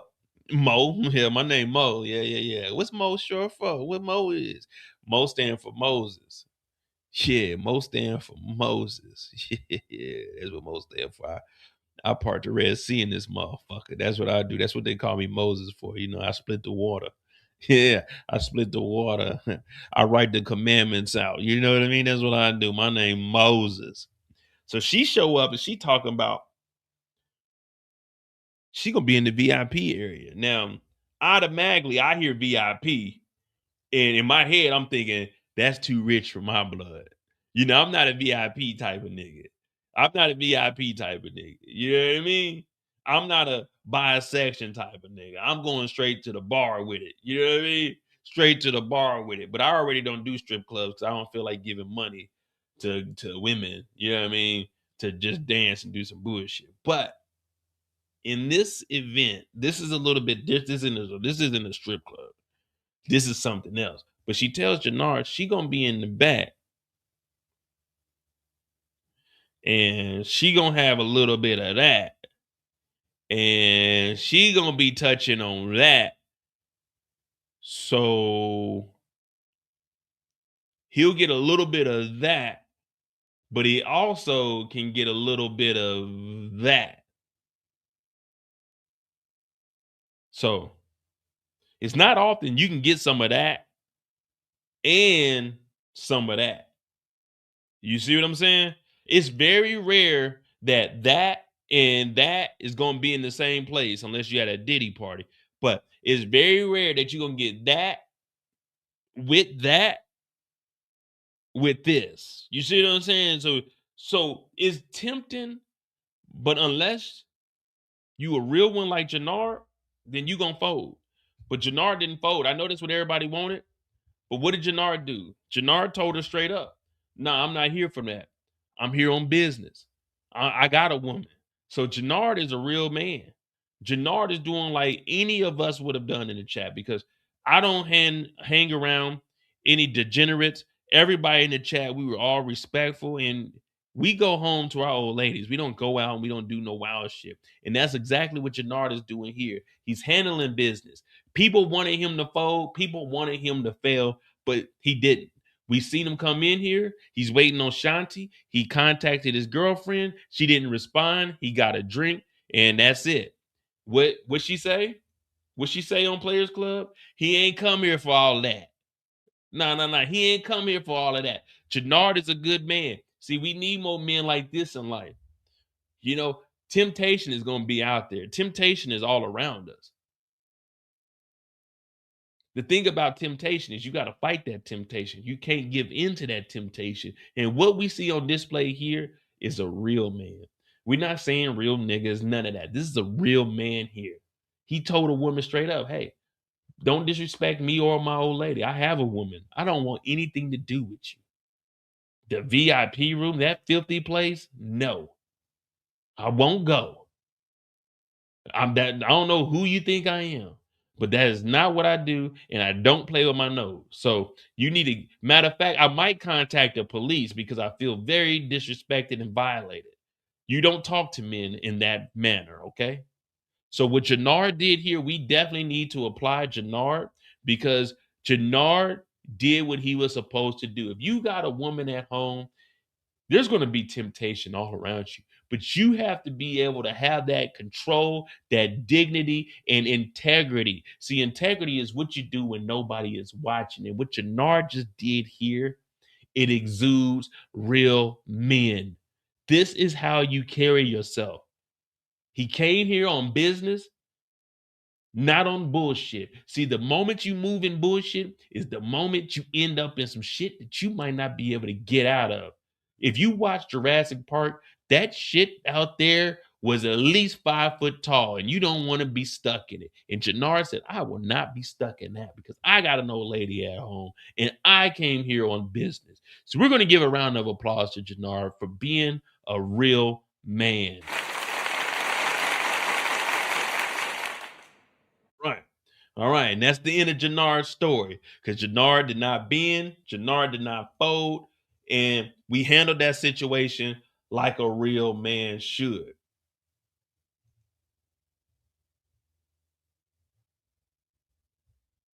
Hit that like button, hit that subscribe button, man, or do anything silly. You know what I mean? Because that was my biggest issue. I was thinking Jenard might wild out and mess up, but turns out he doesn't. He doesn't.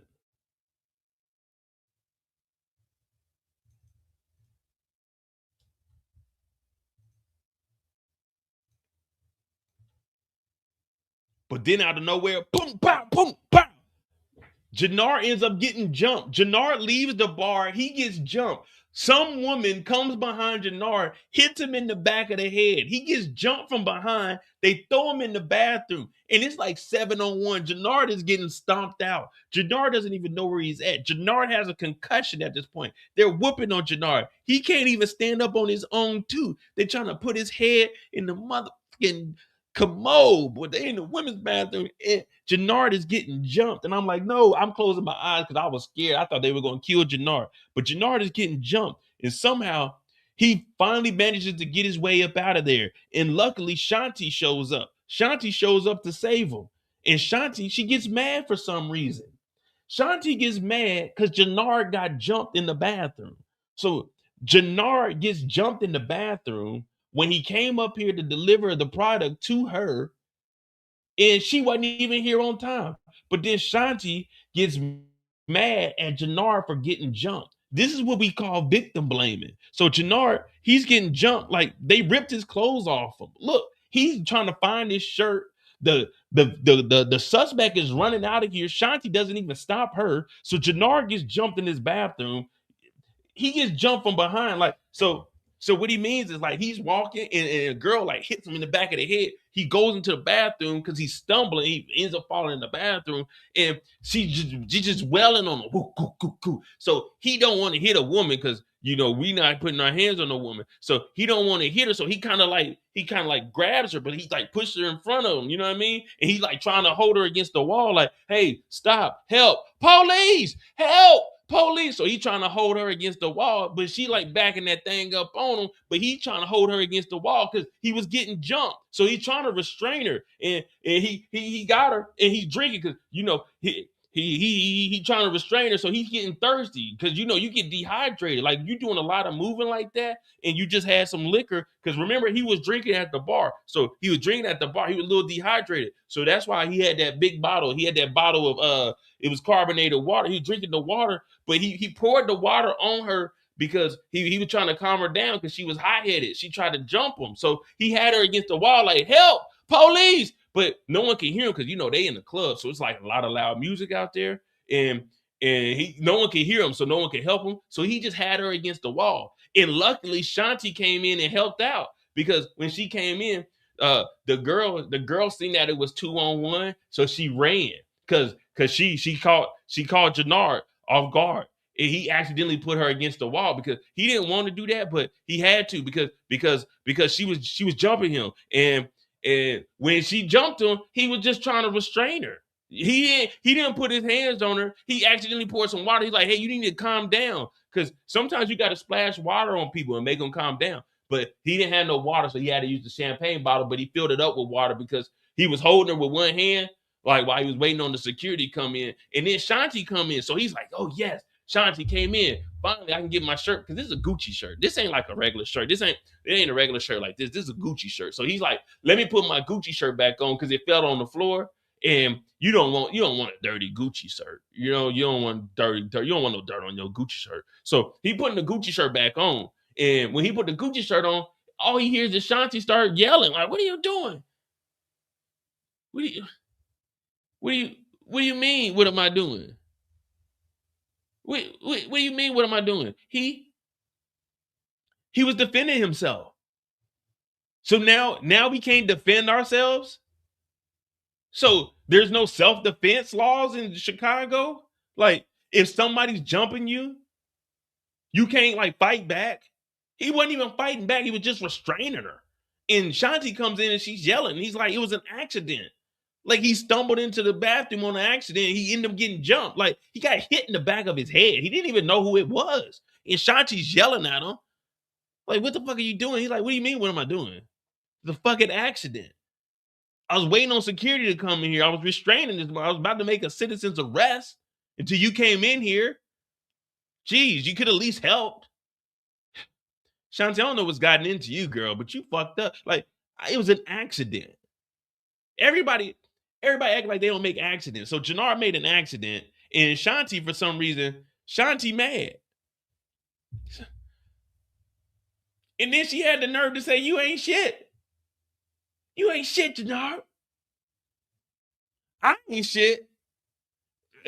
A nigga ain't shit because he restraining somebody.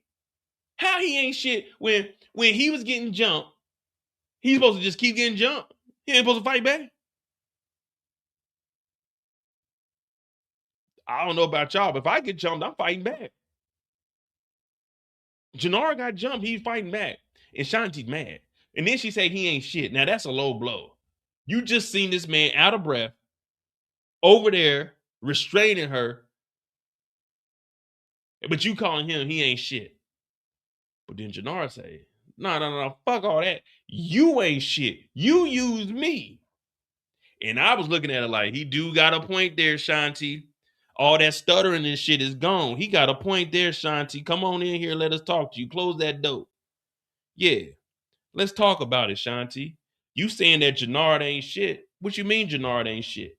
When we met you, you were in that filthy ass fucking gym with no lights on, no memberships. Wasn't nobody coming to the gym. You ain't raised no champions. You ain't trained nobody. You 28 years old and you a has-been. Everybody knew what Shanti the Showstopper was. Don't nobody know what Shanti the Showstopper is. Last time that I checked, you need a CVI to get into these bricks. So now Jenard is standing on big business. Jenard telling her, wait a minute. You walking around here like your shit don't stink. Like you ain't give me none in the last 2 or 3 episodes. What the fuck you mean I ain't shit? You wanted to get close to Che. Guess who had a meeting with Che? Not Shanti. Guess who had a meeting with Che? Not D-Mac. Guess who had a meeting with Che? Not Shanti. Let me ask this one more time. Guess who had a meeting with Che? Not Shanti. This nigga Jenard did. Jenard had the meeting with Che.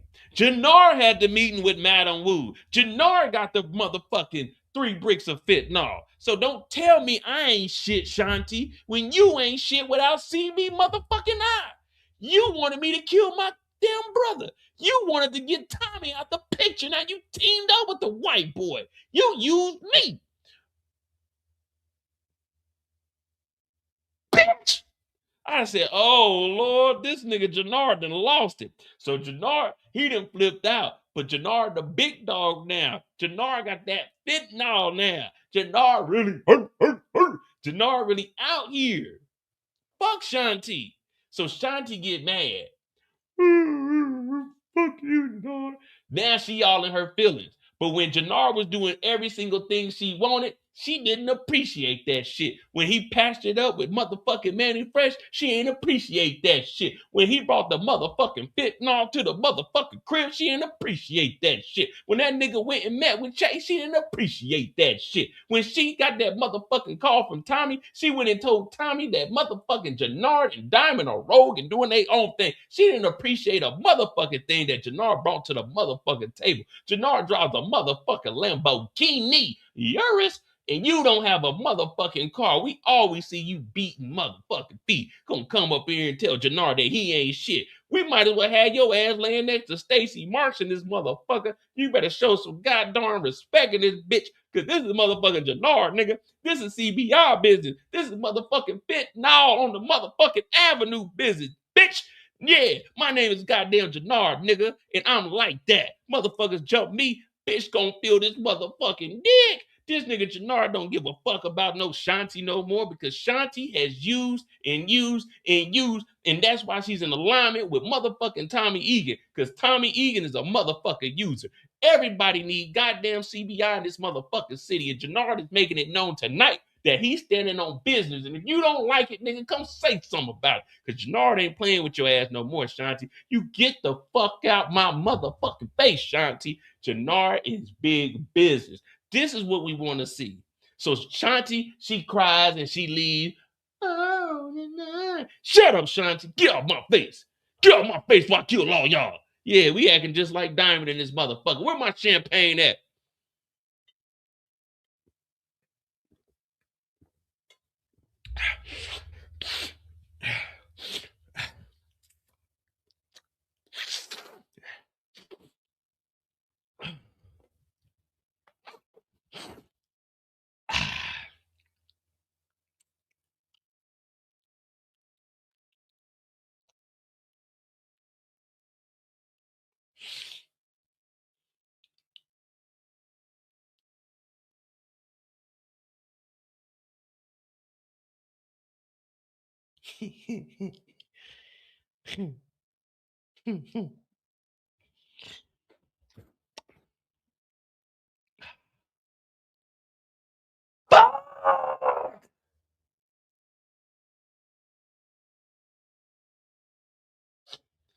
Damn, I just lost Shanti.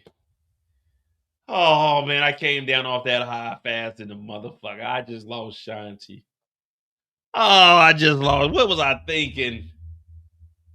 What the fuck was I thinking? Oh, what was I thinking? I was tripping, dog. I ain't gonna lie, I was high as shit. God damn. Oh man, I done fucked up, bro. Ah, I done fucked up. What was I thinking? I ain't gonna lie to you, nigga. I was in the zone, but dog, what the fuck did I just say? Fuck. Just lost Shanti. Stupid. I knew I shouldn't have fucked around that bitch, man. I shouldn't have came in this motherfucking bathroom. I did think that saying I got jumped was gonna work though. That damn. In my head, I thought saying that I was getting jumped was gonna work. I probably should have thought about like hitting it from behind. I probably should have just stayed in front of her. Fuck. I tried. I mean, I thought I was gonna be quicker on my toes, man. Damn it.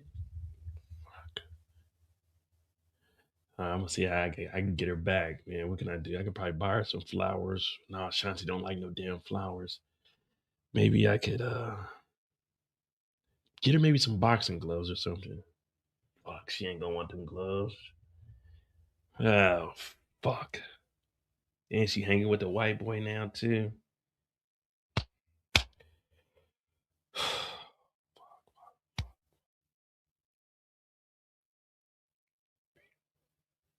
Well, it don't stop there, because Shanti goes outside and she begins to terrorize that Lamborghini, man. She tearing it up. She crying. Lamborghini getting all kinds of messed up. The windshield, the hood, the headlights. I'm like, oh, not the Lamborghini. Not the Lamborghini. I lost all the bass of my voice. I ain't gonna lie to you, man. I really love that car. Lamborghini, man. fuck with my Lamborghini, man. That's a Lamborghini, man. That's a Lamborghini, man. Shit, that's a fuck up my Lamborghini. I'm sorry, Shanti. I'm sorry.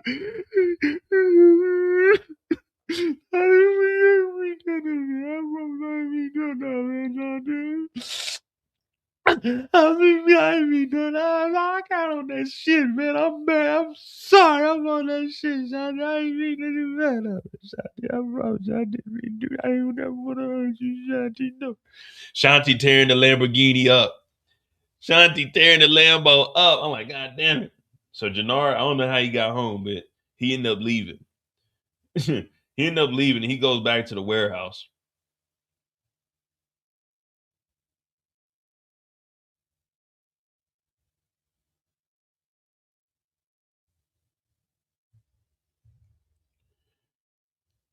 What's going on, Miss Renee? We just in story mode right now. About to finish up Jenard's story. Well, everybody's downstairs. Jenard then went and changed clothes, and they talking cash money. Man, we got that fentanyl. We on that. But we didn't know that Tommy went and talked to Shanti. Now, Shanti told Tommy that Diamond and them were goddamn trying to set up D-Mac. Now, we'll get into the fight on Tommy and Diamond's story, which Diamond is up right after this. But Jenard and them, they just sitting here, and they pretty much is holding each other back. And that's really all the story that Jenard has here during the fight. Like I said, we'll go in detail what actually happened in the fight on Tommy and Jenard's storyline. I mean, Tommy and Diamond's storyline. But Jenard is witnessing Tommy exposing that they were trying to get D-Mac up out of here. Remember, the King Kylo situation is still active. But they said that Mad Dog actually robbed Malik and them, and that's why he got put down, and it wasn't D-Mac. But Tommy knows that King Kylo was looking, well, the whole King Kylo situation is it's kind of messed up unless you're on the inner circle like Diamond and Jenard. But they're hearing this, and D-Mac is like, what? They tried to get me? And the fight goes on, and it's between Diamond and Tommy, but they were holding them back. So that's Jenard's story right there. Let me know what you guys think about our boy Jenard. What are your thoughts? You know what I mean? What do you think? What do you think? What you know? What you know?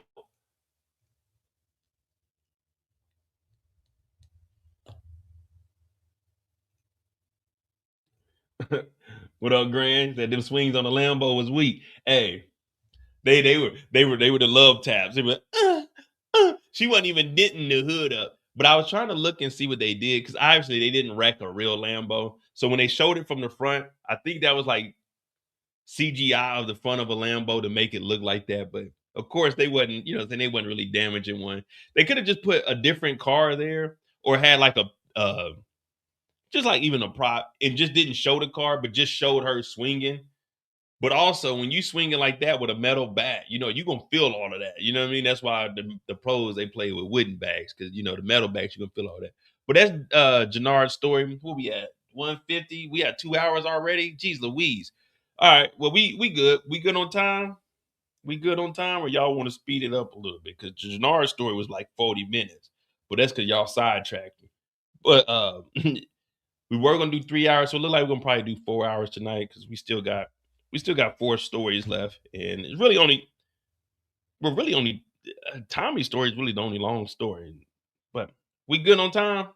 We off the clock right now, so y'all can talk freely. Y'all ain't gotta, what I'm saying, you ain't gotta censor no police talk. But I didn't even notice this. Look at this. This is a wild ass. I don't know if Marshall was. He should have had the playback. Why is he looking like this? Why is he looking like this? He holding Tommy back like this. Why they got Marshall like that, man? Why Marshall making that facial expression? Look at look at Marshall. Why is he making that facial expression?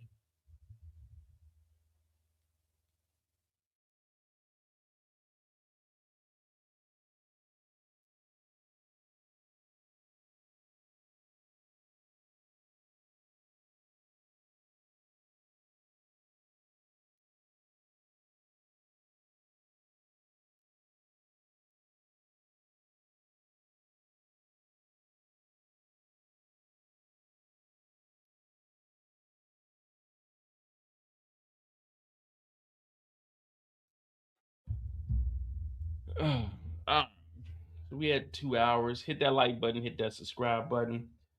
We got Jenard out the way. So Vic, Jenard out the way. We got Diamond, Tommy, Stacy, Miguel.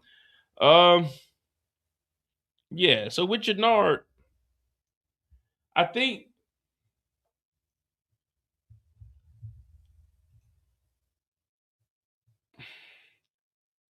the direction we're going in, Jenard will be the one. See, if I was gonna do it, I would throw everybody off and let Jenard live and let Diamond be the one that either goes back to probably have Diamond go back to jail. We don't have to kill him off, but have Diamond go back to jail and Jenard. Man, I hope they don't make Jenard a junkie at the end of the season, man. Either delete my character. I don't want the last thought of me to be a junkie. You know what I mean? I'd rather my character die off. But then again, if you keep your character alive, you got a potential chance to be in more spinoffs. So in the Power universe, don't it never ends. So you could definitely have Jenard come back in book 47. So you know what I mean? You could definitely have him come back book 40. You know what I mean? So but I don't want the last thought of my character to just be a junkie that's wandering the streets. You know, hey man, whatever happened to your character? Oh man, last time we seen he was on drugs. Like damn, that's all y'all remember me for? That's all y'all remember me for is being on drugs? Damn, y'all remember the good times? When I got jumped in the bathroom? God damn. Damn. Though nobody ever remember the good times. All right.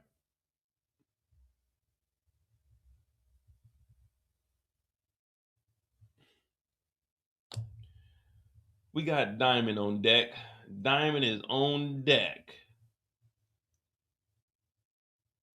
One thing I say when we do this, I enjoy it because if you're watching the live, you get the whole story. So when you watch it, when we break it down, you only get that character's perspective, but we already cross referenced it on another character's storyline. So I kind of like that, where we don't know during their storyline what exactly happened with another character. Like as far as Shanti telling Tommy that, hey, they set up D-Mac. So when we get into the whole Diamond story, it's like Diamond's perspective is caught him off guard. So I don't know. I like doing my stories like that, where if they don't know, then we can't let them know. I don't know, man. It just to me, it's some continuity and it keeps the story alive. It feels fresh, man.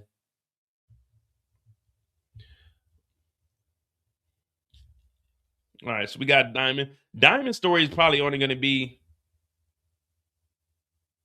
probably about 15, 20 minutes, um, unless we over exaggerate on the fight. But I kind of want to talk about the fight mainly on Tommy's story because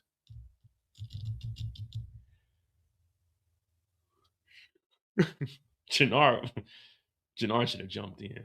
That'd have been good. That would have been a real jump in. I can't believe that nigga Jenard tried to say she jumped him.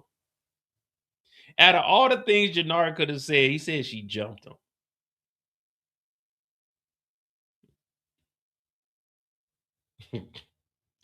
Tommy set him up too. All right, here we go. Here we go. Here we go.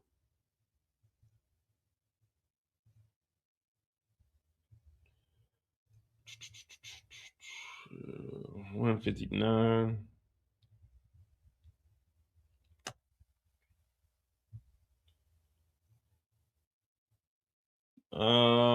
Shoot, that's Shanti. Shanti's with Tommy. All right, so back at the.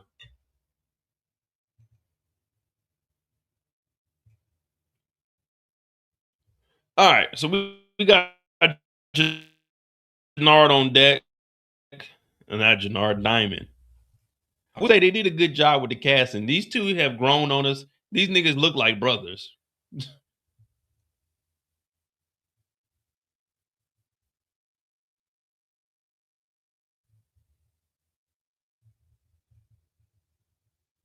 All right,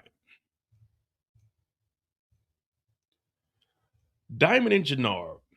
We know that Jenard going crazy. They making jokes. Now we back on the Madam Wu jokes. Diamond is slowly but gracefully, easing his way back into that CBI position where he's really the big dog. Now, remember, CBI at one point was fractured and divided into two groups, but once the coalition came back together, they ended up boxing it out. I mean, they did break off a little bit after that, but they ended up boxing, coming together. Now CBI is unified. Remember, united we stand, divided we fall. Now they joking around about Madam Wu and how Diamond should not be knocking down Madam Wu. Now, one thing we can say, Diamond, he has had a roster. I know people don't really look at Diamond like that. Like, all right, he don't really do too much talking. But Diamond has had a roster throughout his career in Force. Now, he did get one of the woman's kids killed, though. We got to always throw that out there. Diamond is a good guy, but he did get one of them kids killed. He didn't teach him how to run. He just taught him how to throw one punch. And he ended up getting knocked. But now he's the head of CBI. And they joking around about the whole Madam Wu thing. Now Tommy shows up, and Tommy is irate. I'm talking about he's coming in here mad, yelling. What the fuck, man? Because if you remember, Tommy got a text message from Jenard, well, not Jenard, from Diamond, that said there's a coalition meeting at 11 o'clock, which was actually the meeting for a vote. And it was a unanimous vote that they're going to start moving fentanyl. They took over the Yardie territory. They went and got with Madam Wu, got 3 bricks of that fentanyl. So now the whole coalition is like, yeah, we with it. We going to serve that fentanyl. Now, Tommy coming there talking about, I am the coalition. We all looking at him like, yeah, right. You're not the coalition. You're part of it. But Diamond is like, man, these are your rules. So that's one thing they hate. There's nothing more that a Karen would hate than applying the rules to them. See, when you get around Karens, they all the same. If you apply the rules to them, they get mad. The coalition was supposed to hold a vote whenever they did something. Whenever they made decisions as a coalition, they all had to come to a vote. Well, that's Tommy's rules. But let's be honest. When Tommy went to go give the Serbs some dope, he didn't ask the coalition. The coalition didn't vote. When Tommy gave Asher the guns, the coalition didn't vote. He didn't go to them and ask for their permission. Tommy has been doing everything on his own. But when you apply the rules to him, he gets mad. Well, why wasn't I there? Why weren't you there, Tommy? Why weren't you there?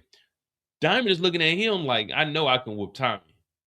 I know I can whoop Tommy, so I don't give a fuck. So Tommy ain't really doing too much tough guy talk. He is to Jenard. You know when you cracking jokes on, you know what I'm saying, your crew, and you getting clown, you look for the weakest motherfucker that's just laughing. That's exactly what's going on with Tommy. That's exactly what's going on. He ain't saying all that slick shit to Diamond. Not no more.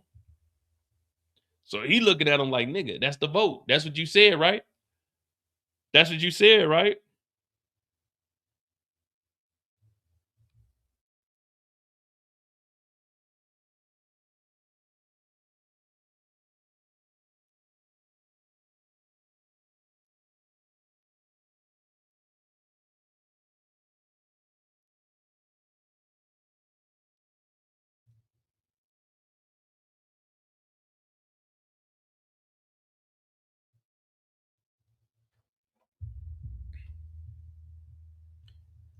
So Tommy hears that and he mad.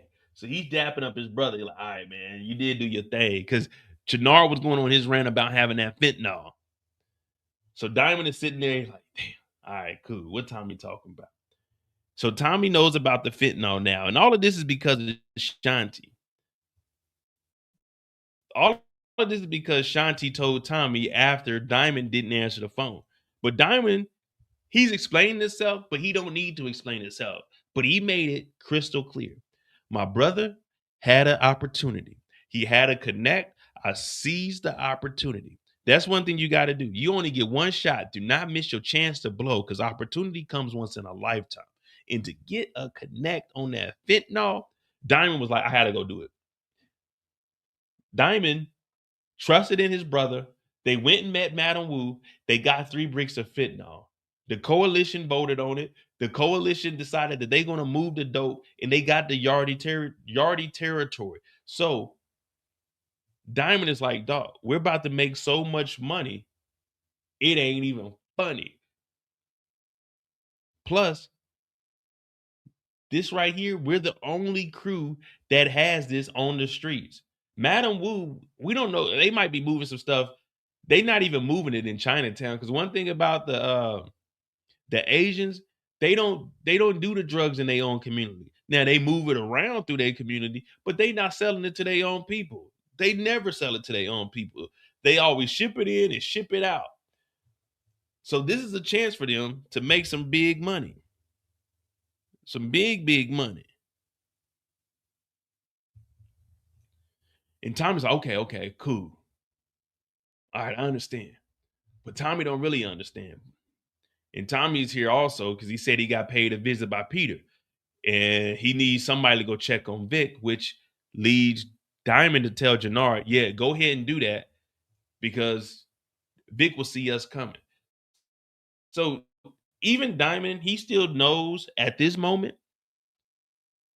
him and Tommy are supposed to have this understanding in this 50-50 business. Tommy, he's the only one that really oversteps his boundaries when it comes to the whole operation, but that's cool. Yeah, I mean, it's Tommy's show. We got to let that slide just a little bit.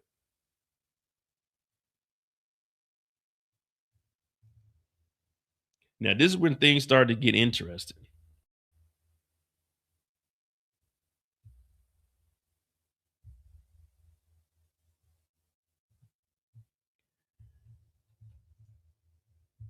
Oh, shit, almost ended the damn live stream. Diamond continues to drink and drink and drink.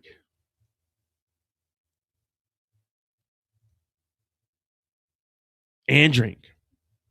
So he got this damn, what is this? Whiskey? What is this?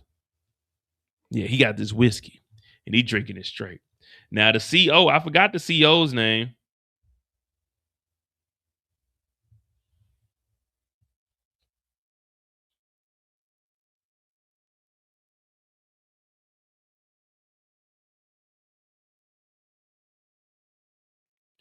I forgot the CO's name, but he's talking to her. She's like, ooh, what's going on? Now she's over here trying to flirt with Diamond before she goes back to work. He's sitting here and he's really contemplating what his next move is. Now he did just take a glass of motherfucking whiskey. He's been drinking since this morning. He's sitting here and she over here packing it up. She about to take straight bricks. I'm talking about all white bricks straight to the motherfucking prison. So she's like, what you got for me? He's like, oh, we got that fentanyl. She's looking at him like, fentanyl? Hell no, Negro. Hell no. She talking about fentanyl. No, hell no. No, nigga. Hell to the no. To the no. We ain't moving fentanyl. And Diamond loses it. He's like, listen here, motherfucker. You do what I say.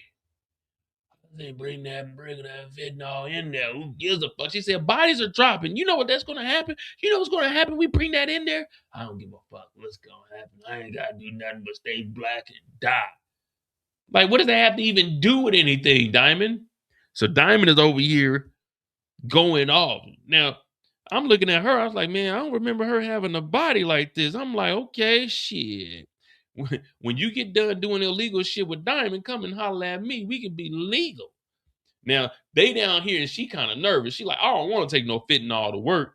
This nigga talking about, you gonna take that fentanyl with you. Get by my face, by kill them all. Like, damn, Diamond, calm down, nigga. But Diamond, this is what you call that power hunger, that power trip. That drink catching up to him. That Montclair a little bit too small. He should have went up one size more. This what is this? This is extra large? It's gotta be extra large. You should have went into a 2X. Yeah, you might as well hand. Well, nah, you just stretch this mug out. Pause. You should have went up one more shirt. But he telling her, I need you to move this fentanyl in the prison. Like, no. Nigga, people gonna die, man. And when people...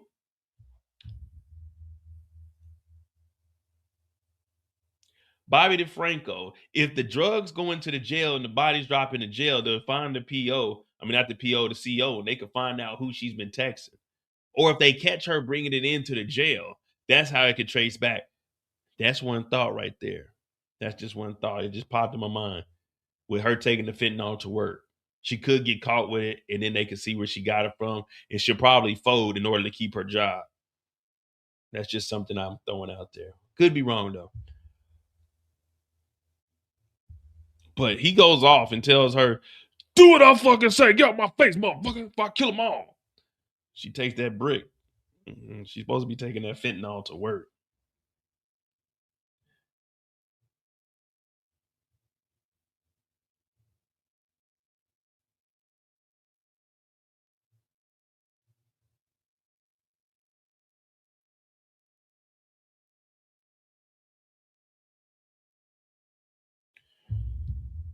And after that, I think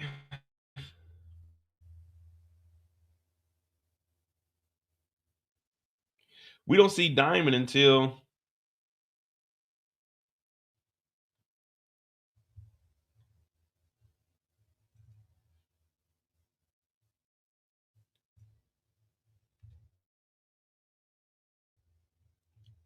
the fentanyl and this motherfucker drinking.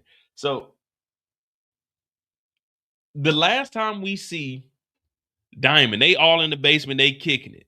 We got Diamond in the building. We got Marshall in the building. D Macaroni in the building. Jenard and Bones. Everybody in the building, they kicking it too.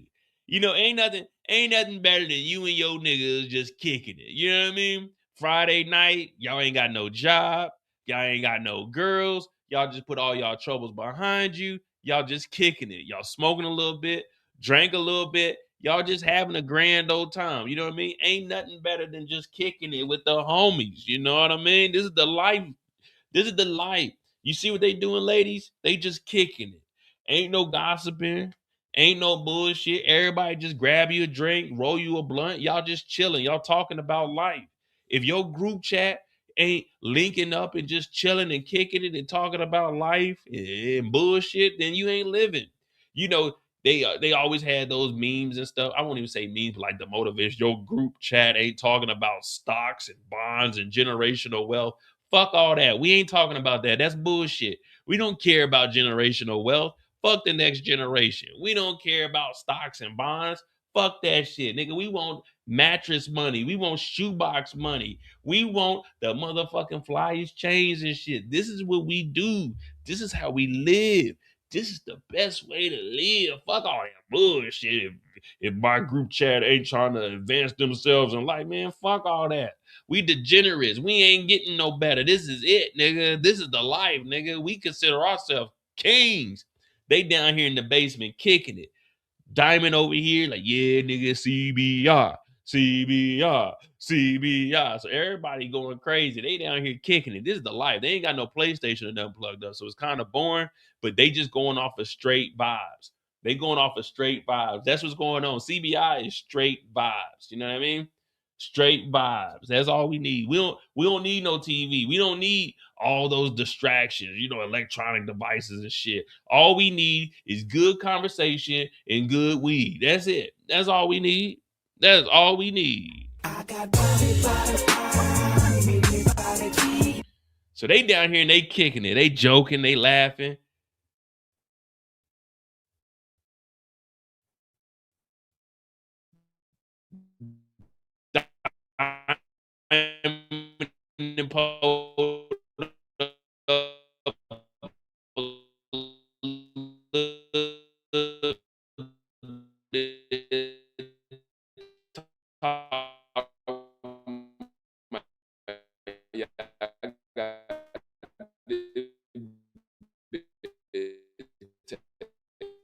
Fit down to the motherfucking prison, nigga. That's longer than a motherfucking on the clock Friday. So they all down here and they kicking it. And out of nowhere, the guy that y'all keep trying to invite to the barbecue, Mr. Green Bean Casserole, Tommy Egan shows up. Tommy fucking Egan ruins the whole vibe We went from vibing out and kicking it and having a good old time, reminiscing, you know what I mean? Living the life, the American dream. Tommy comes down here and fucks it up and pushes Diamond in the back. Boom. He's like, man, you put your motherfucking hands on me, white boy. He said, man, you tried to get D-Mac killed. He like, what the fuck you talk about, white boy? He said, y'all tried to have D-Mac said, what you talking about? Who tried to kill me? They did, D-Mac. So Jenard sitting there like, man, what the fuck, cuz? Then Diamond's like, man, fuck all that. Then Tommy starts exposing that Jenard's on that shit. And Diamond is like, what? Nah, he ain't on that shit. He's like, yeah, in the strip club, that was my shit, man. I did that. So Tommy is admitting that he set him up. And that was just too far. So this motherfucker Diamond said, bow, put Tommy on his back. I said, this ain't the life. This ain't the life. Tommy gets up and they start trying to squabble. Tommy a weak ass motherfucker. Tommy don't throw no punches. I know everybody talk about Mo. Diamond big as hell. Diamond big as hell. What's he gonna do? Fight on Mo? Yeah, he gonna fight that nigga. Get in the ring and fight this motherfucker. You don't push a nigga in his back and then say, oh, he's too big to fight. Get your bitch ass in there. What's Tommy do? Tommy jumps on his back and he trying to hold on for it. It's like, whoa. This motherfucker Diamond grabbed that little motherfucker off his back. Boom! Throw his bitch ass through a table. I'm like, yeah, get him there. Yeah, get him. So now they going at it. Tommy kicked that nigga in the leg. Bang! Oh, shit, that's my good leg, nigga. I used to play football. So now Tommy on the ground. He kick him in the face. Bing! I'm like, oh, shit, Tommy getting the best of him right now. Tommy is getting the best of him. But then Tommy, bitch ass, he get up, he try to run. Everybody talk about, yeah, Mo, Tommy was whooping on Diamond. Nah, I ain't never seen a nigga winning a fight and running away. You can't win the fight and run away. That nigga Diamond said, bring your bitch ass back, nigga. It is just now getting cracking, nigga. It is on. Tommy talk about, help. He trying to get up out there. Diamond bring his bitch ass back down into the basement. Like, nah, nigga, you started this bitch. Let's go. Threw his ass against the wall. Talking, oh shit, this nigga can fight for real. This ain't James St. Patrick. This ain't Canaan. This is a real motherfucking nigga. So now he whooping on Tommy. Tommy getting some kicks in, but this nigga just windmilling and swelling. He ain't trying to. This nigga kicking and praying. Diamond on his ass. Boom, boom, boom. Left rib. Right where clink, motherfucker to the chin. Bow. Tommy gets up again. Tommy tries to run off. He's like, nah. Bring your bitch ass back down here, white boy. Boom, boom, boom. He's whooping them so bad, they had to separate the two. And you know when you getting your ass whooped, because these two skinny little niggas, Marshall and D-Mac, the two smallest niggas here, they powerful enough to hold Tommy back. That's how you know, even though Tommy was getting some kicks in, some punches, none of that shit was effective. Because if Marshall and D-Mac can hold you back, that means you are a bitch ass nigga and you don't really want to fight. If these little motherfuckers can hold you back, that means you scared as hell. Tommy shaking in the motherfucking size 9.5 motherfucking Timbs that ain't tied up. If he really wanted to smoke, he would let these two little niggas get up off him, throw him off him, and go fight. But everybody talking about, oh, he's not about to fight him, Mo. He's too big. Then why the fuck he push him in the back then? I thought he was tough. Y'all keep telling me that this motherfucker's invited to the cookout. You can't come to my cookout, nigga, if you ain't about to fight and get your ass whooped. Nigga, you better take your motherfucking L. Tommy over here talking about, you're out of CBI. That's what a white man would say. Nigga, you ain't even in control of CBI. Nigga, this diamond shit, nigga. You in my motherfucking barbershop, nigga. You talking about I ain't in CBI. Fuck you. You ain't in CBI, nigga. You was never in CBI. Take you and your bitch ass nephew and get the fuck about the barbershop. Tommy's hair is all swooped over and shit because he was getting his ass whooped. No, he wasn't gonna fight Diamond. Diamond too big. I don't give a fuck, nigga. You gonna push this motherfucker, then you gotta fight him. But no, what did Tommy do? Tommy was running. But when it comes to Stacy marching there, he pulling the trigger. When it comes to trying to check Vic, he's talking all this shit. But when it came to Diamond, his bitch ass was running. Now, I seen the whole fight. I saw the whole thing. I was over there sitting on the washing machine like, damn, I knew Tommy shouldn't have gotten this shit. But I've been telling y'all this whole season, Tommy ain't like that. And y'all been trying to tell me that, Mo, he really is. You remove a gun from Tommy's hands, Tommy is just a motherfucker that works at Best Buy in the motherfucking Geek Squad. You could put this motherfucker in Office Max and you be like, damn, this nigga Tommy look like he fit in over here. Tommy was getting his ass whooped. And we know he was getting whooped because he didn't even have enough strength to break out of motherfucking D-Mac and Marshall, who weren't even holding him hard. Look at Marshall's face. Marshall is scared. Marshall don't want to be down there. Marshall is really reconsidering even being in a gang. Marshall is like, what the fuck am I into? D-Mac is like, wait a minute, they trying to kill me? Yeah, they tried to kill you. Look at Tommy. He about to cry, looking like goddamn Tommy Pickles from fucking Rugrats when he got older. Scary ass Tommy. You ran a CBI. Shut up, Tommy. You don't even run CBI, you bitch. Now, look how they holding this nigga back. They gotta restrain the arms. They gotta put a whole body on this nigga Diamond. Look at this. Look at this. Then look at this. Look at this. Look at this. Then look at this. Look at this. Then look at this. Look. Look at Tommy. Look at Tommy. Look. You're not in CBI anymore. Shut up, Tommy. Look. This is who's holding Tommy back. This is who's holding Tommy. You telling me that this little nigga is holding you back? This little nigga Marshall is holding you back? Tommy ain't trying to fight. Tommy did all this theatrics. Tommy did all of this. He was hoping somebody broke it up. When he landed on that motherfucking back, because I've seen the trailer for next episode, and that motherfucking back is all scarred up and bruised. Yeah, I seen the trailer. I seen what this nigga back looked like.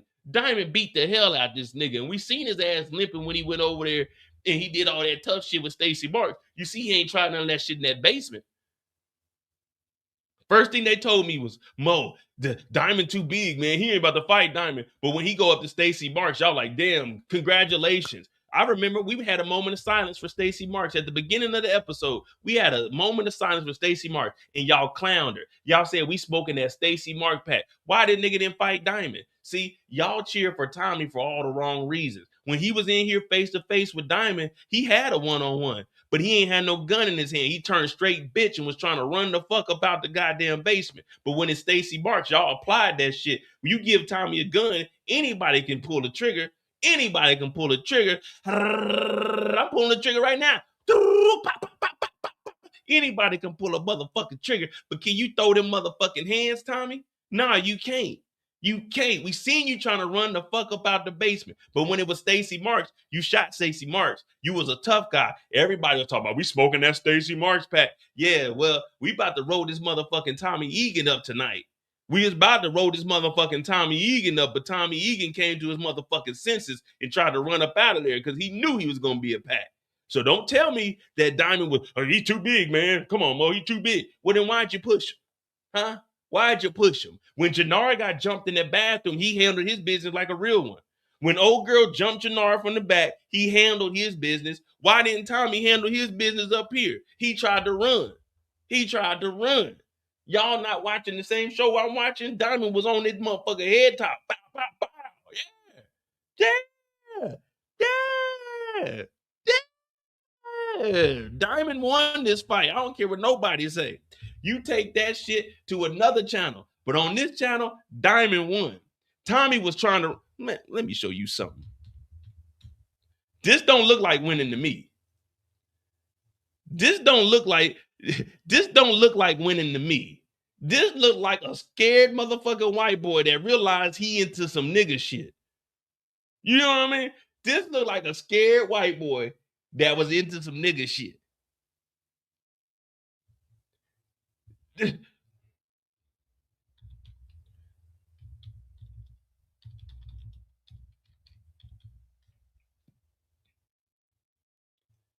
All they keep saying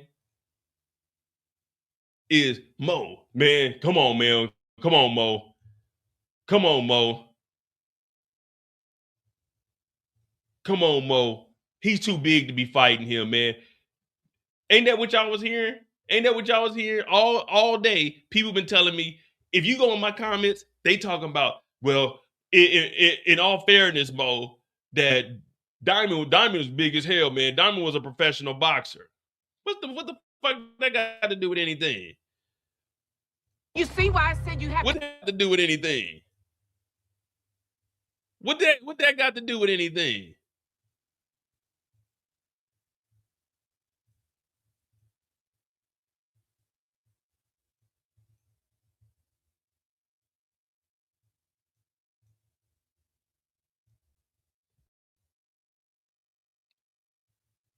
Oh, come on, Mo.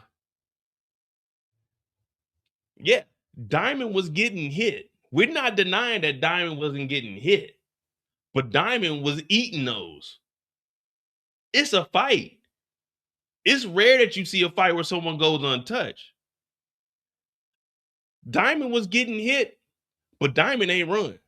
If Tommy was doing that much damage, why was he running? Why was Tommy trying to run?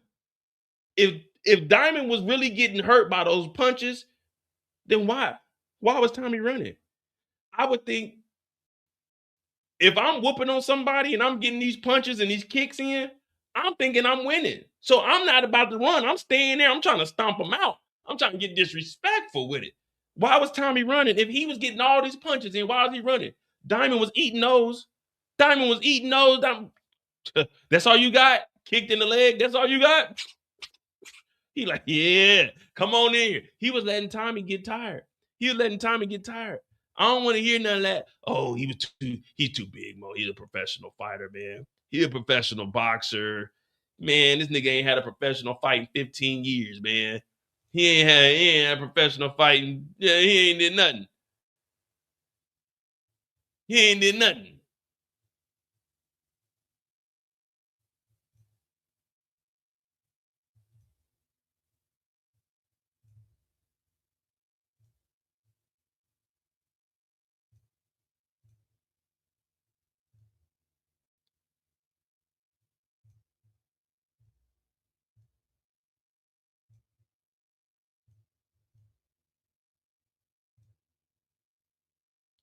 Everybody talking about Mo. Diamond was too big, man. He a professional boxer. Man, I ain't trying to hear that.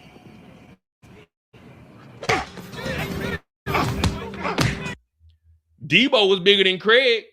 Craig ain't run. Debo was bigger than Craig. Craig ain't run.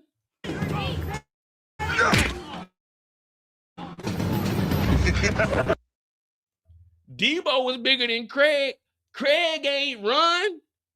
Get up, Craig. Get up, Craig. Craig ain't run.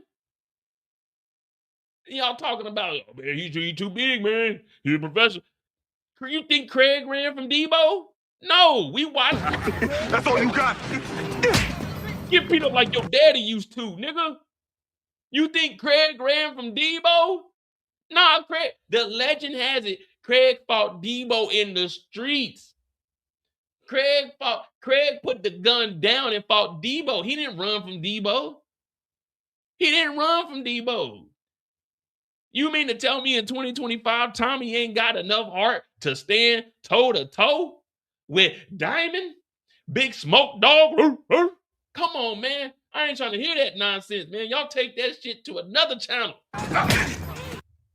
Tommy got his ass whooped. I ain't never seen a nigga running from a fight. I ain't never going out. I promise y'all this. I get my ass whooped before I run out like this. Motherfucker gonna have to take my... Matter of fact, I got jumped and I ain't run. I told y'all the story when they stole my Flint 13s and my Jason Richardson throwback jersey. I got jumped, but it's a part of the game. Did I run? Nah, I took that ass whooping. I won the one-on-one and I got jumped. But Tommy ran. He tried to run. And that's the end of Diamond's story. And that's how the West was won. Shout out to Diamond.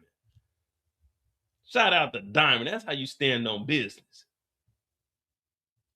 That's how you stand on business. Big business, not the little one. All right.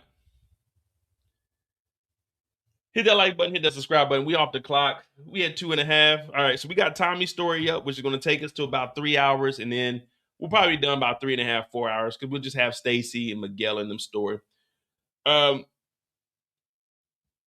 did land the most punches, but he did run. You gotta excuse me, you really got to factor in that running part. The running is crazy. When it's a one-on-one fight, like where was Tommy going? Was he trying to this is what I know what Tommy was doing.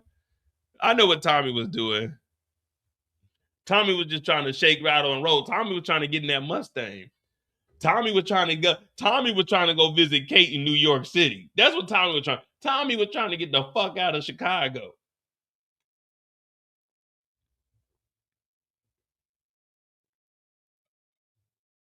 Tommy was trying to get the fuck out of Chicago. Right outside of Chicago. I'm coming home. Damn, they was on Tommy's ass, man. All right.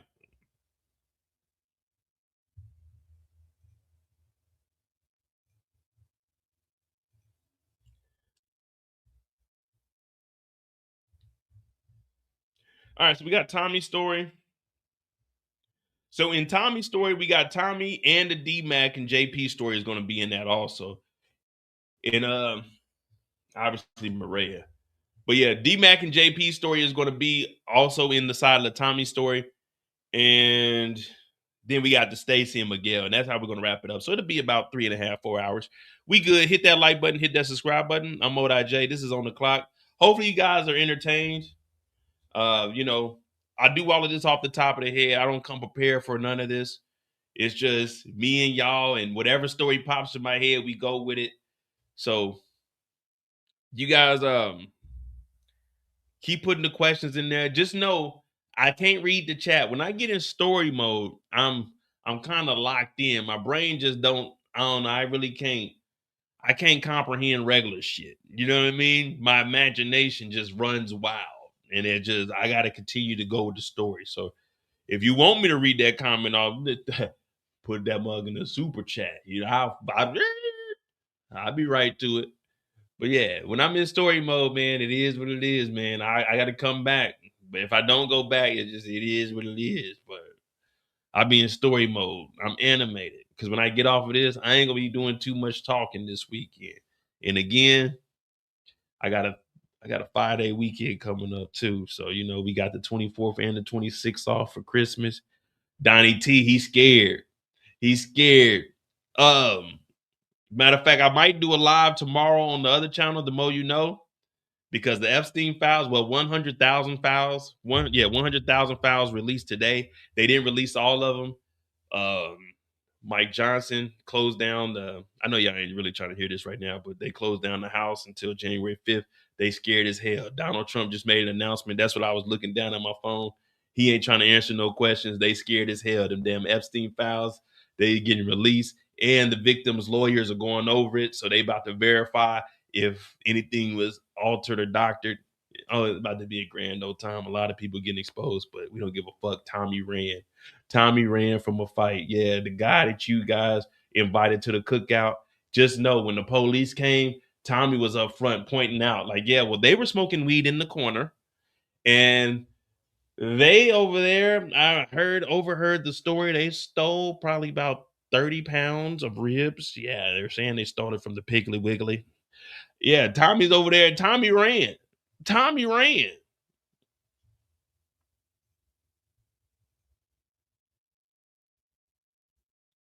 The only thing that can be redacted are the victims, and that's why the lawyers are going over it. The victims and any description of them. But other than that, the lawyers of the victims will go over it, and anybody that they find that has been redacting things that should have been redacted or altering it, they will be held in contempt. So we'll see where that goes from there.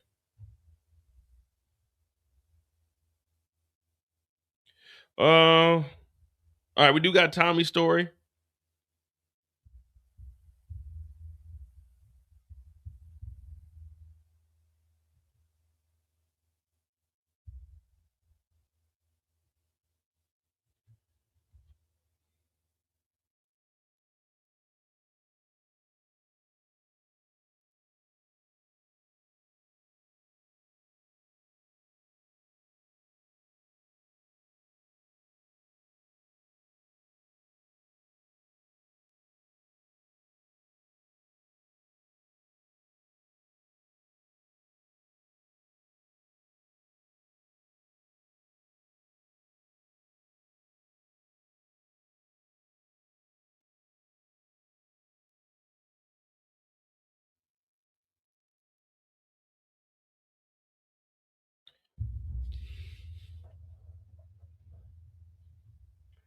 All right. Let me see. Let me see. Tommy's 2:35. We'll start 2:35.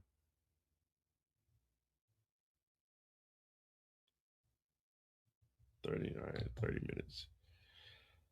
A little on the 30. Right at 30. Ah. Damn, how many photos we got up? Okay. 2:35. 2:38. Leave your hands on your back.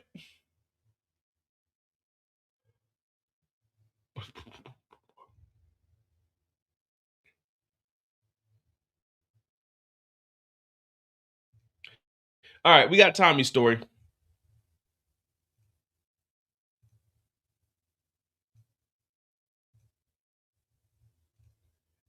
Tommy Egan.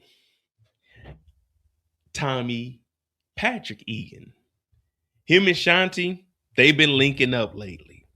And this is an unexpected link up. Now, we've seen them starting to get closer and closer with each other because it's starting to turn out that they have a common enemy or a common denominator, which is about to be turning out to be Jenard. Now, after he had contacted Shanti to come help clean up Claudia, these two, she's been giving him information and he's been making sure that she is connected and has all the utensils to be successful in life. Now, I've been giving Tommy a hard time, but this is Tommy's story, so we got to tell it from Tommy's perspective. And one thing about Tommy, we know that Tommy, if he's capable, if he's able, Tommy will definitely look out for you. I know a lot of people be coming in the chat, and I know a lot of people been talking about Tommy. He ain't been ish. Tommy ain't been holding it down. But let me tell you something. If Tommy is able to help you do something, Tommy is going to make sure that you are thriving in the game. And right now, Shanti, you scratch his back, he'll scratch your back a little bit. So him and Shanti, right now, they about to turn into, I was gonna say Shaq and Kobe, but she ain't really like that. So I'm gonna say Kobe and Derek Fisher. That's what they turning into. Kobe and Derek Fisher. I'll let you decide who's Kobe and who's Fish. But they stacking it up.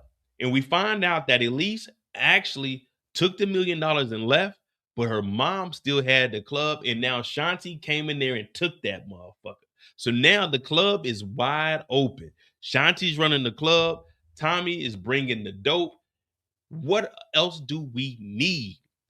This is also getting her closer and closer to Che. Now, she is mad at Jenard because of the whole Che situation and not knowing. So she's starting to tell Tommy everything. And Tommy does get that text about the emergency coalition meeting in 15 minutes. Now, this is a dope game. When you go to work, we are all in the office.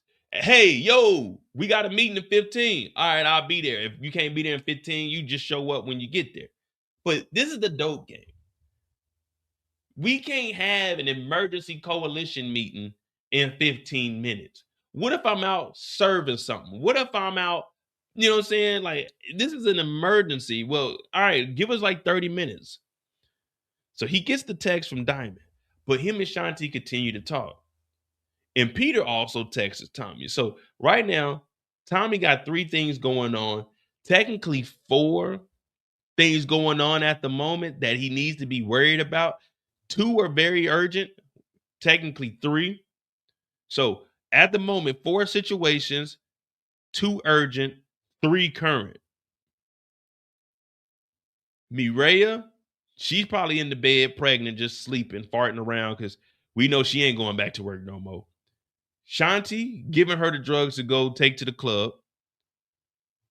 Peter talking about, hey, nigga, I need help because the goddamn clubs have been overran and the coalition got a motherfucking meeting in 15. So Tommy's got to be running around the city. We've not once seen Tommy get gas for his car. So I don't know if Tommy has his own like little gas can in his trunk, but Tommy is on the move.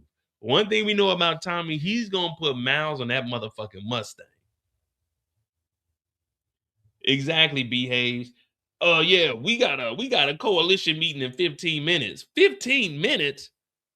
Nigga, I live 20 minutes from the warehouse. you mean a 15 minute? What's the emergency? What's the emergency? But Peter also hits him up. So Tommy's got to make laps around the city. And I will say this, I'm lazy. I'm very, very lazy today. I park my car in the garage. Y'all know I hate spending money. I'm not moving my car out the garage. I'm not doing anything this weekend. My car is going to sit in that garage till Monday.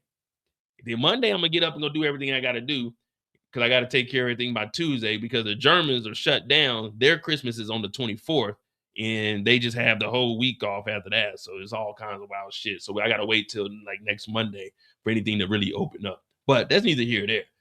Tommy puts a lot of miles and uses a lot of gas in his car. I fill up once a month, and I'm good because all I do is drive to work and back unless I got something to do. This nigga Tommy all over the city. So Tommy goes and he got to meet up with Peter right now.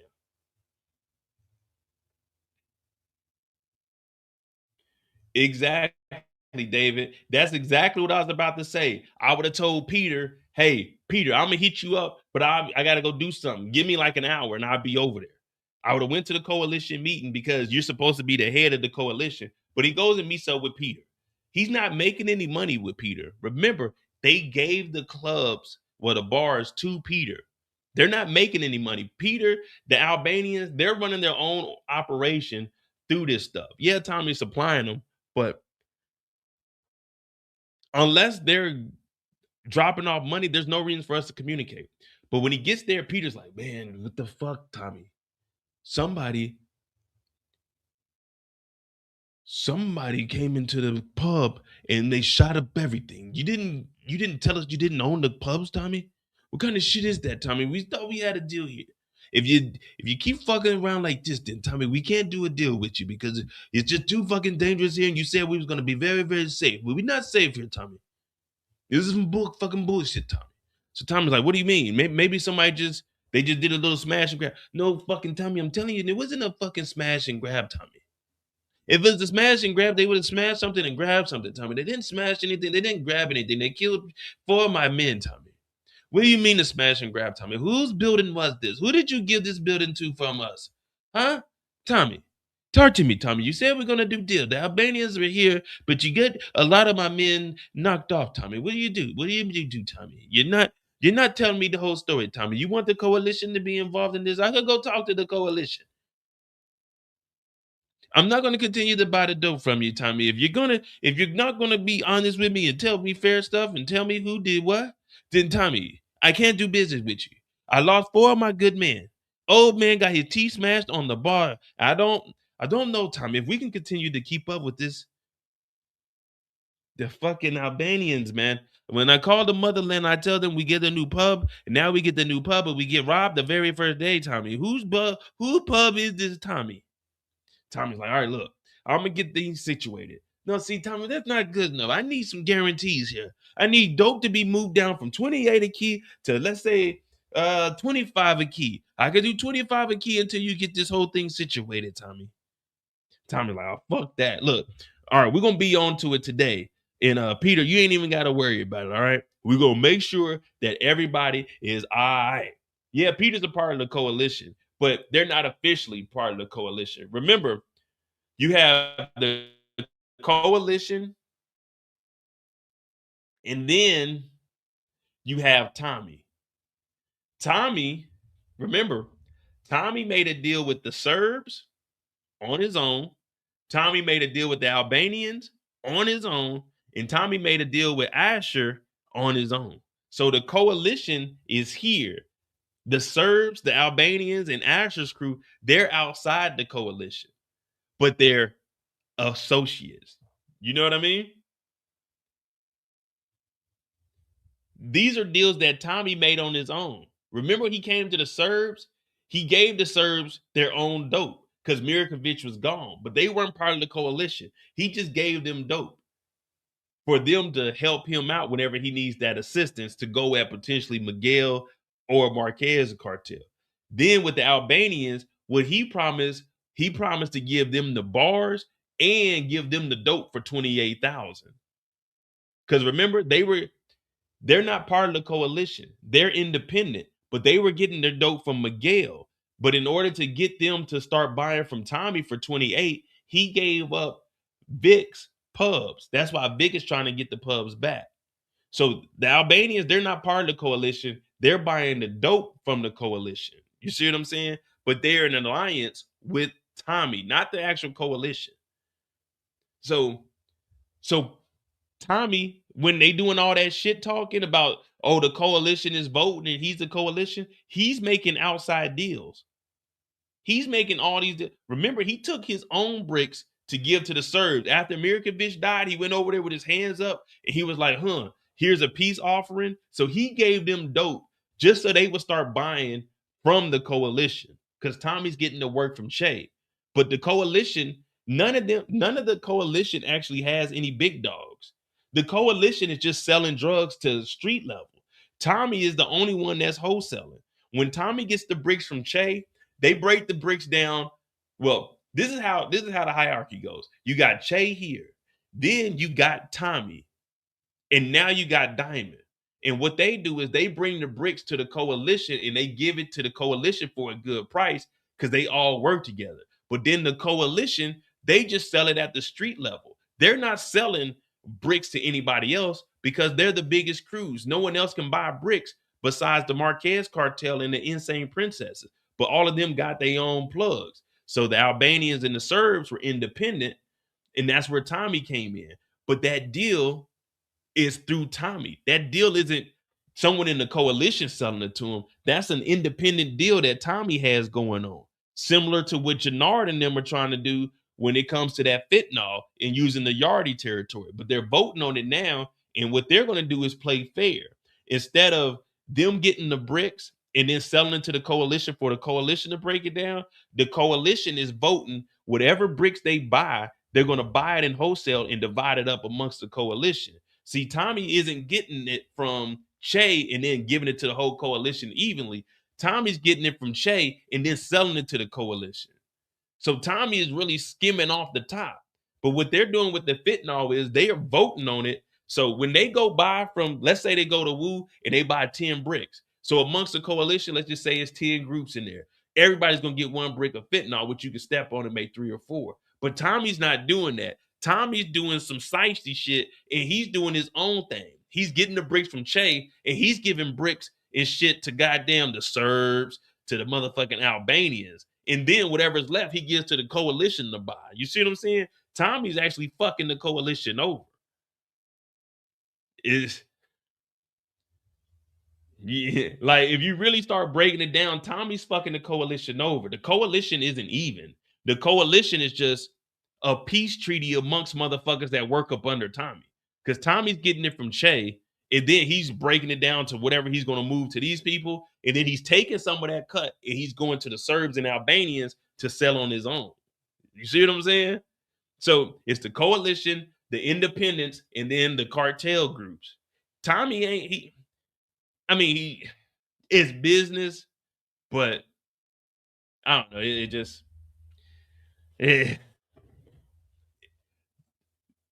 that's how I'm interpreting it. I mean, that's what they're actually showing us. Because the coalition ain't fucking with the Serbs. Diamond ain't fucking with the Serbs. Diamond ain't fucking with the Albanians. All of this shit is going through Tommy. You see what I'm saying? When this whole thing with Peter went down, what did Tommy say? I got a call from Peter. We about to jump right into it. So Peter's like, man, I need help. Who the fuck did you get these bars from? So when he goes and talks to him, that's what he tells Diamond. He said, I couldn't show up to the meeting. Why you couldn't show up to the meeting? I got a phone call from Peter. I am the coalition. So Tommy is showing you who he is. Tommy thinks he's bigger than the program. So when he shows up, he's like, what? An emergency coalition? He's like, we voted on it. And what's the first thing Tommy said? Tommy said, I'm the coalition. Like, no, nigga, the coalition is the coalition. Well, I got a call from Peter, and he's saying the pubs and everything got towed up. Well, who does Vic work for? Vic don't work for the coalition. Vic don't work for Diamond. He won't even tell Diamond what plan he has with Vic. You remember after they met Che? What did he do? He contacted Vic to go and talk to Stacy Marks to set up them to get Claudia to come to the house. Remember? He didn't tell Diamond the plan. So everything that Tommy is doing, as far as like Vic, the Serbs, the Albanians, it don't have anything to do with the coalition. It's just Tommy doing some wild shit on his own. So he comes over here. I got a call from Peter. The bars are shit. I am the coalition. So he's going off, and everybody's sitting around. We know Jenard's over here talking his shit, but Tommy is mad because things ain't going his way. Tommy wants full control of shit. He's like, man, what? All right, y'all had an emergency. Y'all got fentanyl? He's like, yeah, man, we voted on it. That was your rules, Tommy. You said we got to come together, right? But what Tommy starts to notice is Jenard, well, when Shanti is mentioned, he kind of freezes up. He kind of starts to stutter.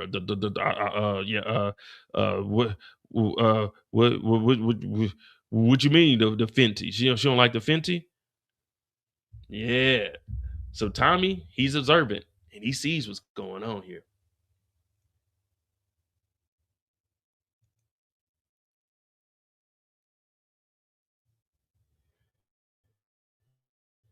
So after that, Tommy starts to talk to Diamond. And he's trying to see and get a feeler of what's really going on. He's like, man, you went behind my back with that fentanyl. Diamond's like, man, we had the opportunity. We had the opportunity and we seized it. Sometimes you gotta hop on an opportunity, man. If it's there, you gotta do what you gotta do, man. You can't sit back and complain, man. You can't be listening to what the hell goddamn Tommy's talking about.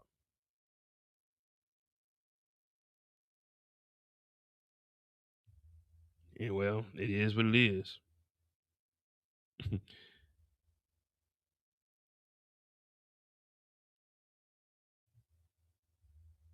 It is what it is, cause we trying to figure out what the hell's next. Tommy upset too, ain't he? Tommy is upset. Man, you can't go behind my back like that. But look, I think our snitch is running wild around here.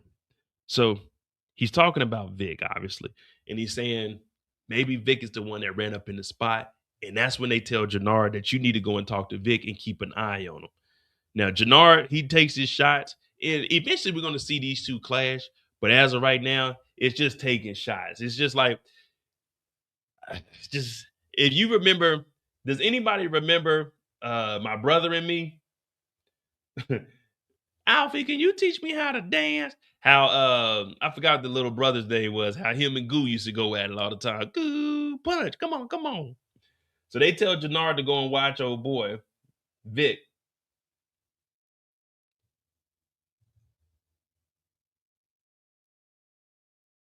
Tommy shows up to talk to Shanti. Now, we know that they're getting close. And when they get there, he's like, hey, after peeping what was going on, he says, hey, Jenard,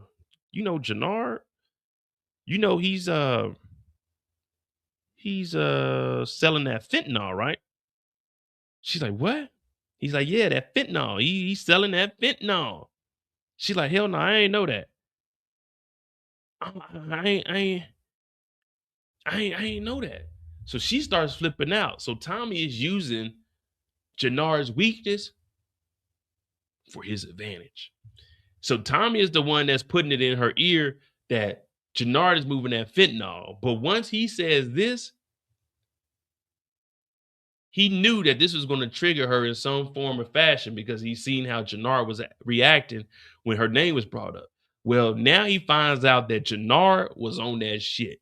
Now, we always know that Jenard was sweating and shit. We like, damn, look at this nigga Jenard. Once a junkie, always a junkie. But now Tommy knows that Jenard is a junkie. Now, where this can lead us, it can lead us down a lot of paths. So Tommy, he's starting to map things out. And this is where the plan comes into play. Now, we know that Jenard had his little incident. Well, Tommy, me and Kendall were watching this live together, and we were piecing it together in real time what was going on. After Tommy finds out that Jenard was a user, he starts to put a plan in play. So when he shows back up, he needs to go and talk to Stacy first.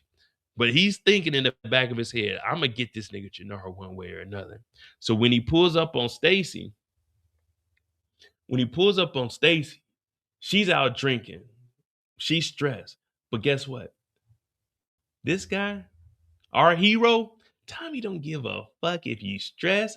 Tommy don't give a fuck if you're blessed. Tommy don't give a fuck if you're undressed. Tommy don't give a fuck. Unless you're useless, then Tommy, you gotta get rid of you. But he tells Stacy straight up, listen, all my cases I'm bringing directly to you. Anything I have, a parking ticket, I'm bringing it to you. A hangnail, I'm bringing it to you. A body, I'm bringing it to you. A robbery, I'm bringing it to you. Now, Stacy Marks, she's definitely not trying to do this. No one's trying to do this. No one wants to work directly for Tommy Egan. But hell, I mean, shit. Sometimes you got to do what you got to do. Sometimes you got to do the job. We all know what's the saying. You got to play the role. You got to play the game. When you go to work, you might not be smiling in everybody's face.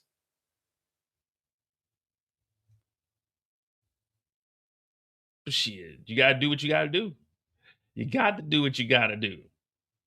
So Stacy sitting there, she got the rollie on her arm, and Tommy leaves her a crisp $100 bill, tells her you were the employee of the month. I wish I was the employee of the month. I used to be the employee of the month. I used to be the employee of the week a lot. Back in my younger days, oh man, I used to tear shit up, man. So now Stacy Marks, she's pissed because she got to do everything. Now, back to Tommy putting that plan together.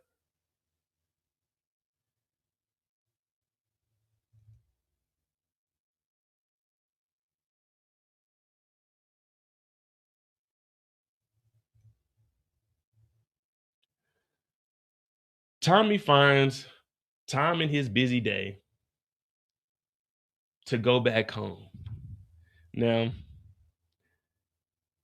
I don't have any kids, but I can just imagine a moment like this. Me, my baby mother, and we're just in the living room, enjoying each other's company, joking around, looking at our little baby picture. Oh, look, it's a head. It's another head. It's triplets. Coming up with baby names. You know, even when you're in the dope game, you can always take a step away from the game and just come to a realization that life is bigger than ounces and bricks, quarters and halves. Life is about living. Life is about giving more life. These two lovebirds are in here, even though Tommy has a busy schedule, even though Tommy was just bribing the potential mayor of Chicago, he still has time to come home and talk to his baby mother. And this is just beautiful. This is just beautiful. They're going to name the baby Jamie Patrick Egan Garcia. Well, nothing really comes out of this. This is really a pointless scene, but he went home and did that. Now,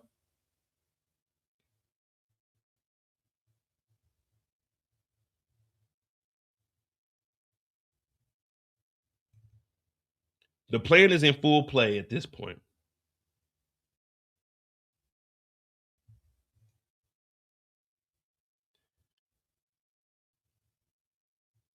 The play is in full play. Oh man, I'm yawning and stuff. Come on, Mo, wake up, man. We gotta finish the story. Hit that like button, hit that subscribe button. Tommy has a plan. He goes and talks to Jenard, but what he's doing is dropping off drugs. Now he talked to our girl Shanti, and Shanti said, "Yeah, that nigga Jenard be on that shit. That's Smizak."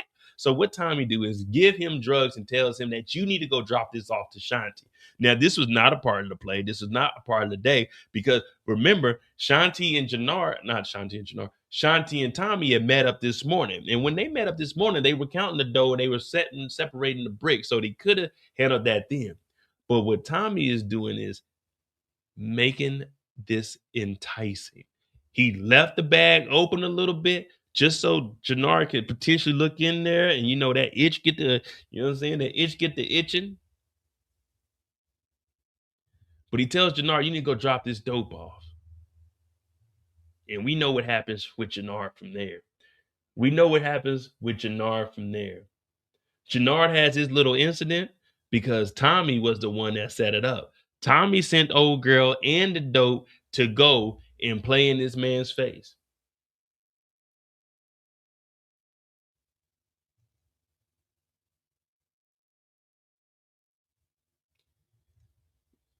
And we see Tommy talking to her after the whole she jumped Jenard and then she came out here.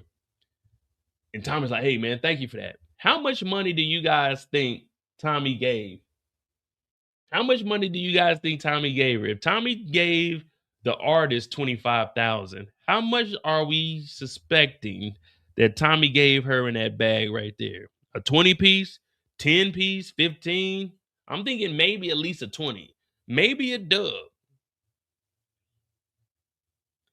Now, this is Tommy's story. I want to make this crystal clear. This is Tommy's story.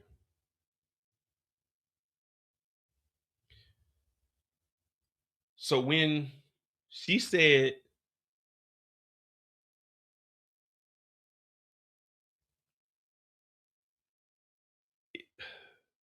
is there anything I could do for you? This is Tommy's story.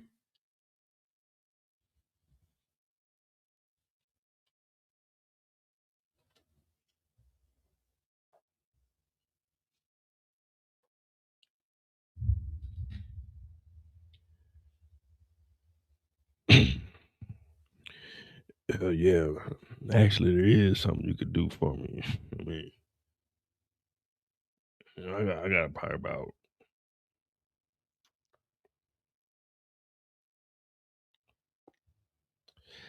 I can make it. I can make it 30 minutes. We can cut it to 20. Yeah, if I could just borrow you for. Yeah, we could do like 14. We could do 14 minutes. You got 14 minutes of free time. Yeah, because I ain't really got to be nowhere for a coalition meeting. We don't have them at nighttime, so we could. Yeah, you said the VIP room is.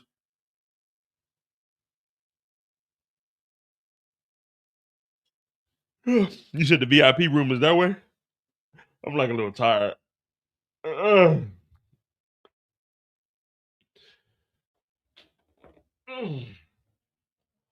oh yeah.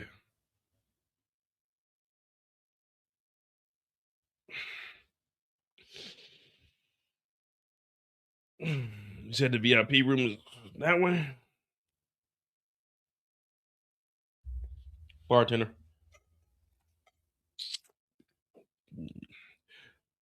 Make it 12 minutes. You good for 12? Yeah, I just want to talk. I just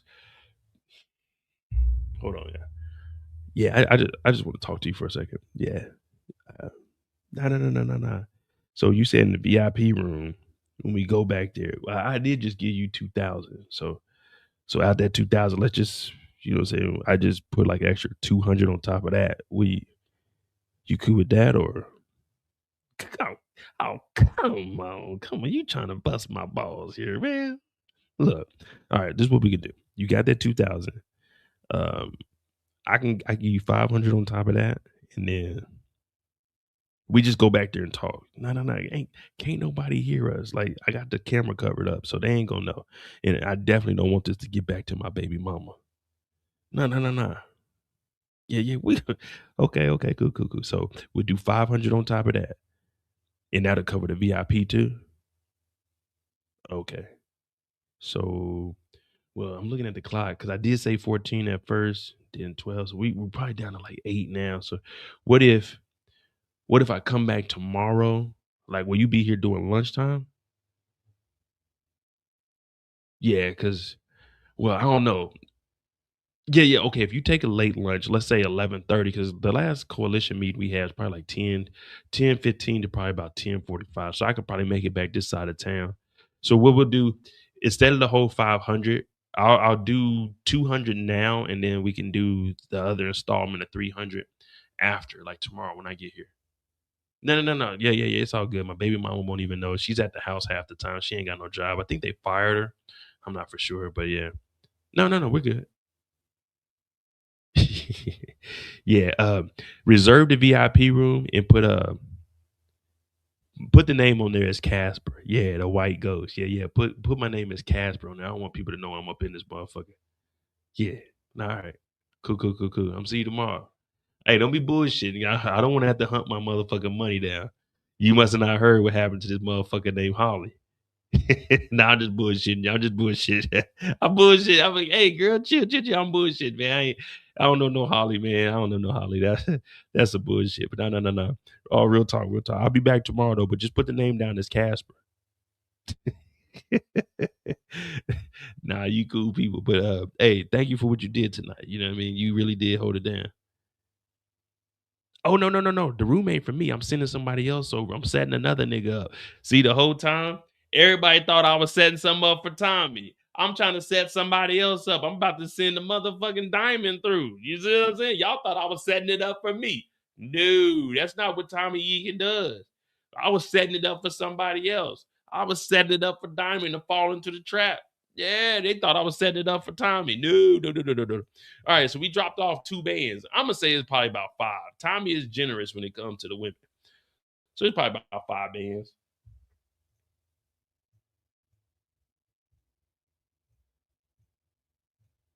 But Tommy set it up. So Tommy had the girl go over there because he wasn't able to turn down. He wasn't able to turn down the drugs, and he definitely wasn't able to turn down a woman. And that's what opened up Shanti to realize that Diamond ain't shit, and he got them separate. You know what I mean? Divide and conquer.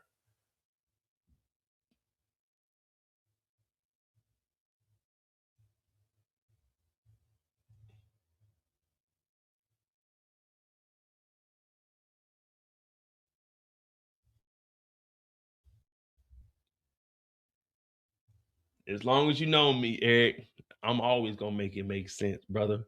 I'm always gonna make it make sense. Just follow me. Don't overthink it. Just follow me, guys. It may seem like we off the rails and down the hill and in the ditch, but just follow me. We're gonna get back on track at some point.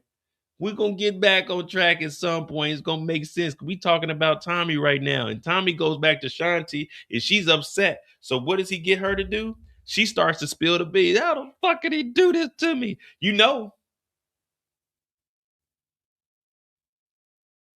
D Mac was supposed to die by the hands of Diamond and Jenard. They set him up, and they wanted to keep their hands clean. I said, "Oh my goodness." We've all been waiting to find out when Shanti or anybody was going to tell what the hell was supposed to happen to D Mac, and it just happened to be Shanti. I ain't never met nobody this salty in their life. She mad that this nigga Jenard went and got some cutty, but guess what? Tommy don't give a fuck. All Tommy has is rage in his eyes now. He's like, what? They tried to kill my nephew? Not nephew. So Tommy races right on over to the barbershop. And this is where we get to scrap it. Tommy gets down there. What the fuck, man?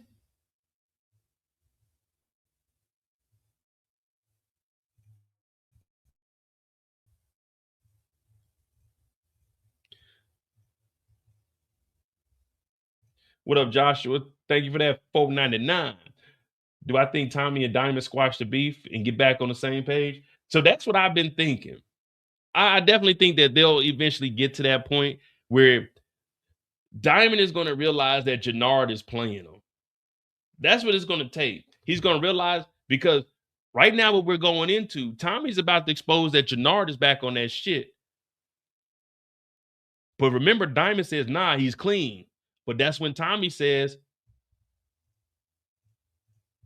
no, that shit you were on tonight was because of me. So Jenard was like, you set me up. And Diamond's realizing that his brother is back on that shit. So now this fight happens. All right. You can take this fight however you guys want it. This is Tommy's perspective. So Tommy is getting some good ass hits in because he pushes Diamond. Diamond got some drink in him. Boom, bow, boom, bow. But before all of this even happened, he tells him, D-Mac, they tried to kill you. Oh, come on. They tried to kill me. He's like, yeah, these bitch ass niggas. And then they get to rumbling. Boom, boom, boom, boom. Tommy does get slammed through a table. The table don't break like WWE, but still nonetheless. If the table don't break, that means it's a motherfucking hard-ass table on your motherfucking back. Yeah! So Tommy hit the ground and they get to going at it. Tommy is trying to run, but Tommy got some kicks in. Tommy got some punches in. But Tommy also got slammed against the wall. And Tommy got pulled back into the fight 2 times. Now, I ain't never ran from a nigga, and I damn sure ain't about to pick the day to start running. That's what I learned from Players Circle featuring Lil Wayne, Duffel Bag Boy. You know what I'm saying? Go and get your money, little Duffel Bag Boy. But Tommy was trying to get up out of there like the little gingerbread man. But he was fighting a little bit. He was trying to fight. He thought that he was going to be able to jump on his back and choke him out. But you got to get that up under the chin. And if you ever getting choked out, you just got to get your chin down to your chest as close as possible so they can't get up under there and actually choke you out. Y'all forgot I used to wrestle when I was in high school, so I know a little something. I wasn't the best, but shit, I could hold my own. Tommy was over here kicking. Bow. Tommy was throwing them punches. He was trying to survive. He did his thing. But some people say he won, but I don't know, man. I couldn't really tell because he got more punches landed, but he wasn't really doing as much damage, man. He wasn't doing as much damage because at the end of the night, Tommy's like, fuck CBI. You ain't in CBI no more. And everyone's looking, but Tommy don't give a damn because when you losing like that, you blurting out whatever. You don't think about it. You just say whatever you feel is disrespectful. You ain't in CBI. I'm a real nigga.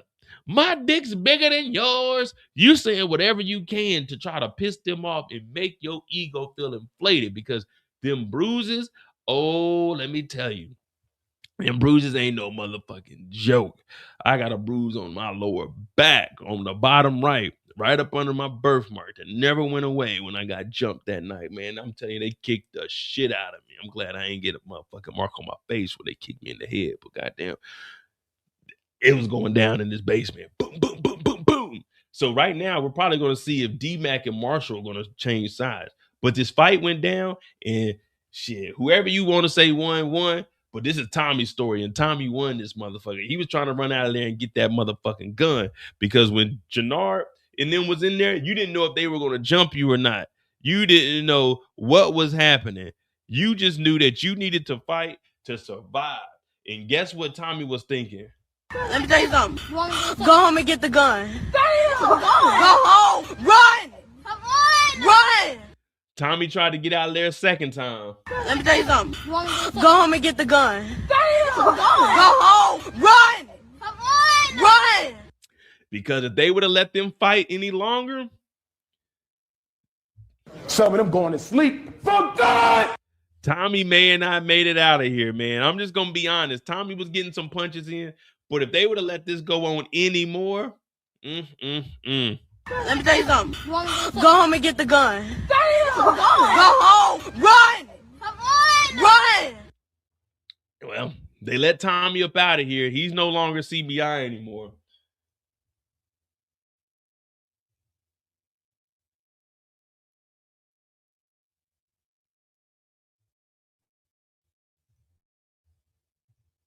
But to answer your question, Joshua, I do believe that they'll get back on the same page once they realize that Jenard was the one that's playing everybody. Well, Tommy, he limps his way up out of there, and he meets up with Stacy Marks. Now, remember, Stacy Marks is an assistant U.S. attorney of the Chicago district. She has a gun on her lower thigh. Now, remember, she's a lawyer. She's not an officer. She can't arrest nobody. She's not authorized to walk around with a gun. And she decides to meet up with Tommy Egan by herself. Now, Tommy had just got his ass whooped on. He's over here limping. And when he gets here, she's talking mad shit. But this is Tommy's story. So I'm going to tell you exactly. This is a true story. This is exactly what Tommy Egan heard. So Tommy is out here with Stacy. And they sitting there and they have a standoff.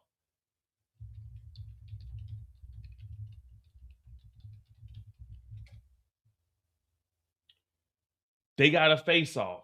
And he's trying to wonder what the fuck. She's talking about, you're late, Tommy. but it's kind of ringing in his ears. And he's like, man, what the hell is she talking about?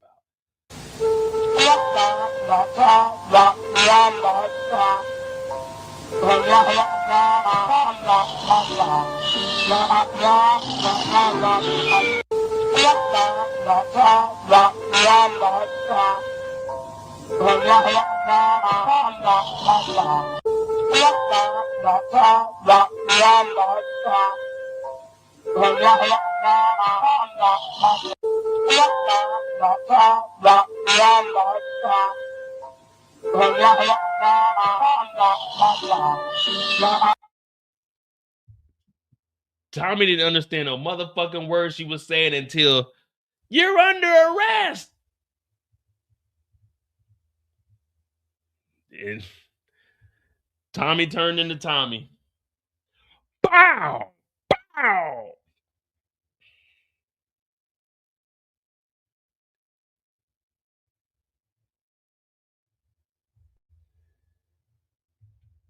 Look, she had the gun all the way down here. She couldn't even reach the gun. She was fumbling to get. Why do you have the gun holster that is above the fucking knee? Who do you think you are? Why do you have the gun down by your knee up under the jacket? Why wasn't that thing on the hip? Why did you come with a fucking voice recorder and not a gun in your hand? This is Tommy fucking Egan. Tommy fucking Egan. Tommy fucking Egan. She couldn't even get, she said, you're under arrest, Tommy.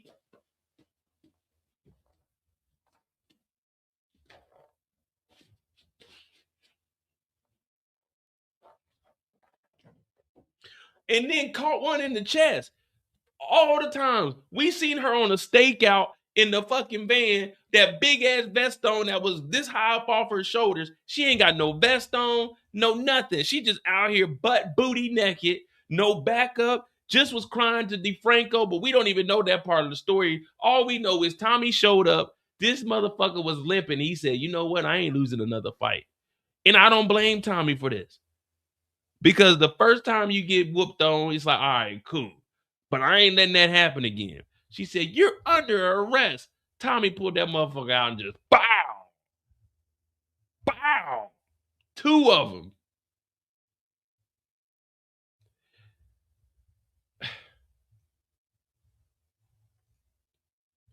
Shout out to Kobe 504 boys. Yeah, we the 504 boys, huh? What? We the 504 boys. Thank you for that $1.99, Kobe. Stacy was super goofy. I was watching this, and as soon as Tommy shot her, me and Kendall was watching. I was like, that was stupid. That was the dumbest way to die. You remember they used to have 1,000 ways to die. They came on like Comedy Central or something. This is one of those ways. You showed up talking about you could release the tape, Tommy. I don't even care. And then you get popped. Halt. Who goes there? You're under arrest, mister. What was you going to do? Pull the gun out? You was going to strong arm Tommy? You was going to have the gun out, turn Tommy around with the gun and arrest him with one hand? What was you going to do by yourself out there?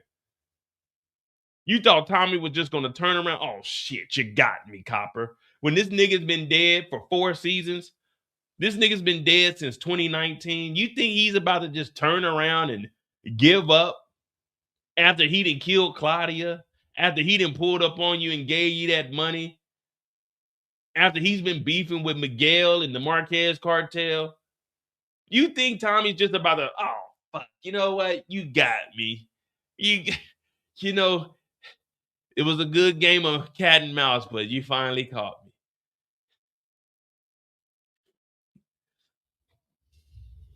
Damn you, Stacy Marks. Damn. You know what? You got me, Stacy.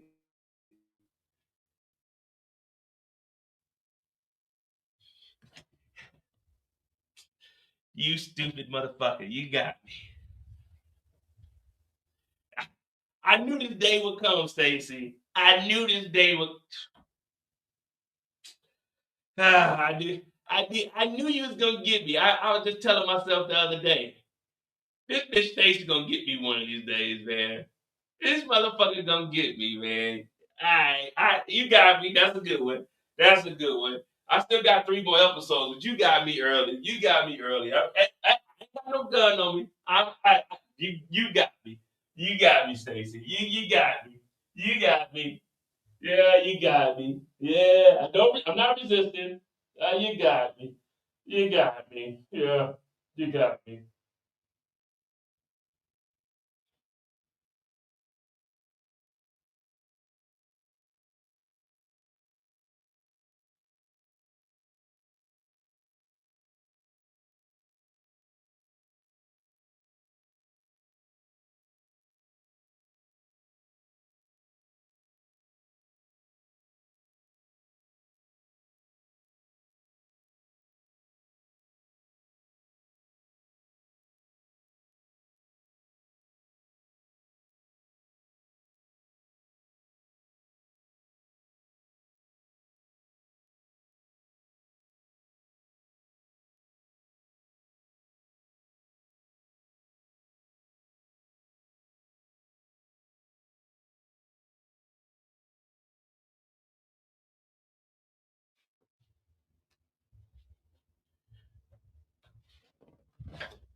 What did she think? Tommy was just gonna turn around, get on the ground, assume the position, and she just arrest this nigga.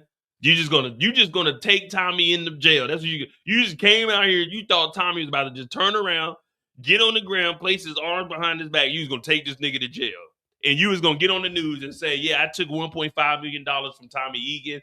I let Claudia Flynn die, and you were gonna run for mayor." That's what you thought. You thought you were just gonna go out there on the ground, Tommy. I'm taking you in. And you're just gonna be the mayor next week. There's no way Stacey Marks thought that this was gonna work.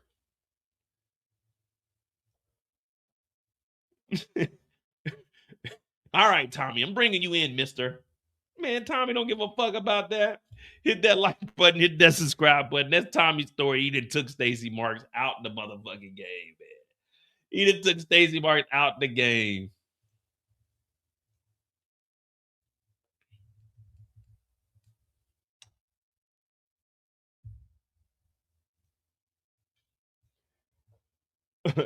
Mo man down and he back up. This is Stacey Marks. Like, come on, man. She could at least went out there with the gun in her hand.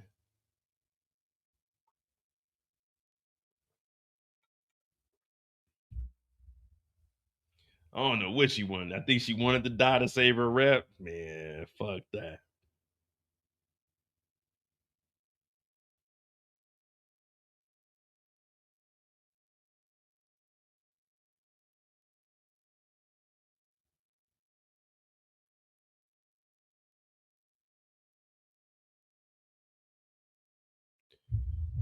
All right. All right. So we got Stacy's story, Miguel. We do got Jenard and not Jenard, fucking I mean want to say Jenard, but fucking JP and D Mac. But let's see, which is more important? 20s and 50s. We can run through Stacy's. Yeah, we can knock all of them out. They're probably on like 10 minutes anyway. So yeah, we'll do Stacy, Miguel, and then we'll do JP and D Mac. Like father, like son. Either you get down or lay down. Well, it looked like Stacey Marks was laying down. it looked like Stacey Marks was laying down. Stacey Marks didn't have an opportunity to either get down or lay down. Stacey Marks just laid down.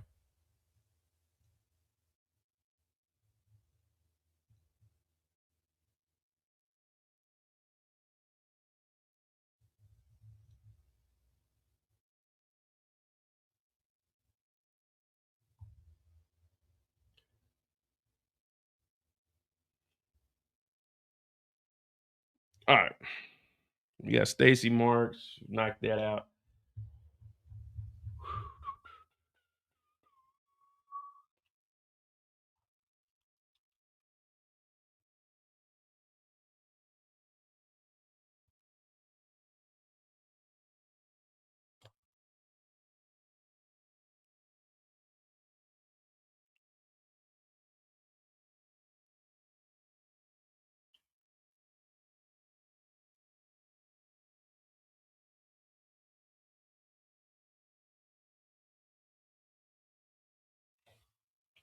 All right, we got Stacy Marks on deck. We're gonna run through all of these real quick, and we're gonna have us a grand old night. We had 3.5 hours. All right, we right on time. Some of them going to sleep. For God! The FBI. Yeah, this All right, FBI. Stacy Marks, on your feet. You are under arrest for corruption, for taking money, bribes, and for all the other bullshit that falls up under the U.S. District. We don't know what else, but you're up under arrest. Stacy Marks is like, what? This is bullshit. I ain't even do nothing. I was gonna get the money back. This is bullshit. You can't bring me down. I'm a black woman. You can't do this to me. Bill is like, Stacy, you're going to hell. Going to hell? You mean jail? No, you're going to hell for all the sins you have committed in the city of Chicago. Stacy Marks for mayor. You won't be running for damn mayor. They had her on the Northern Illinois attorney's office, case number 2804316.ch. But Stacy Marks, she wakes up. Oh, shit. I thought I was going to jail for corruption. Oh, man, that dream felt so real. Oh, that dream felt so real. So she wakes up. She takes a drink of this yak. She nervous as hell. All she can do is shake her head because she knows that the walls are closing in. And once you commit crimes, it's like no matter what you do, it's always going to be after you. There's really no crime you can commit that won't come back to you in some shape, form, or fashion.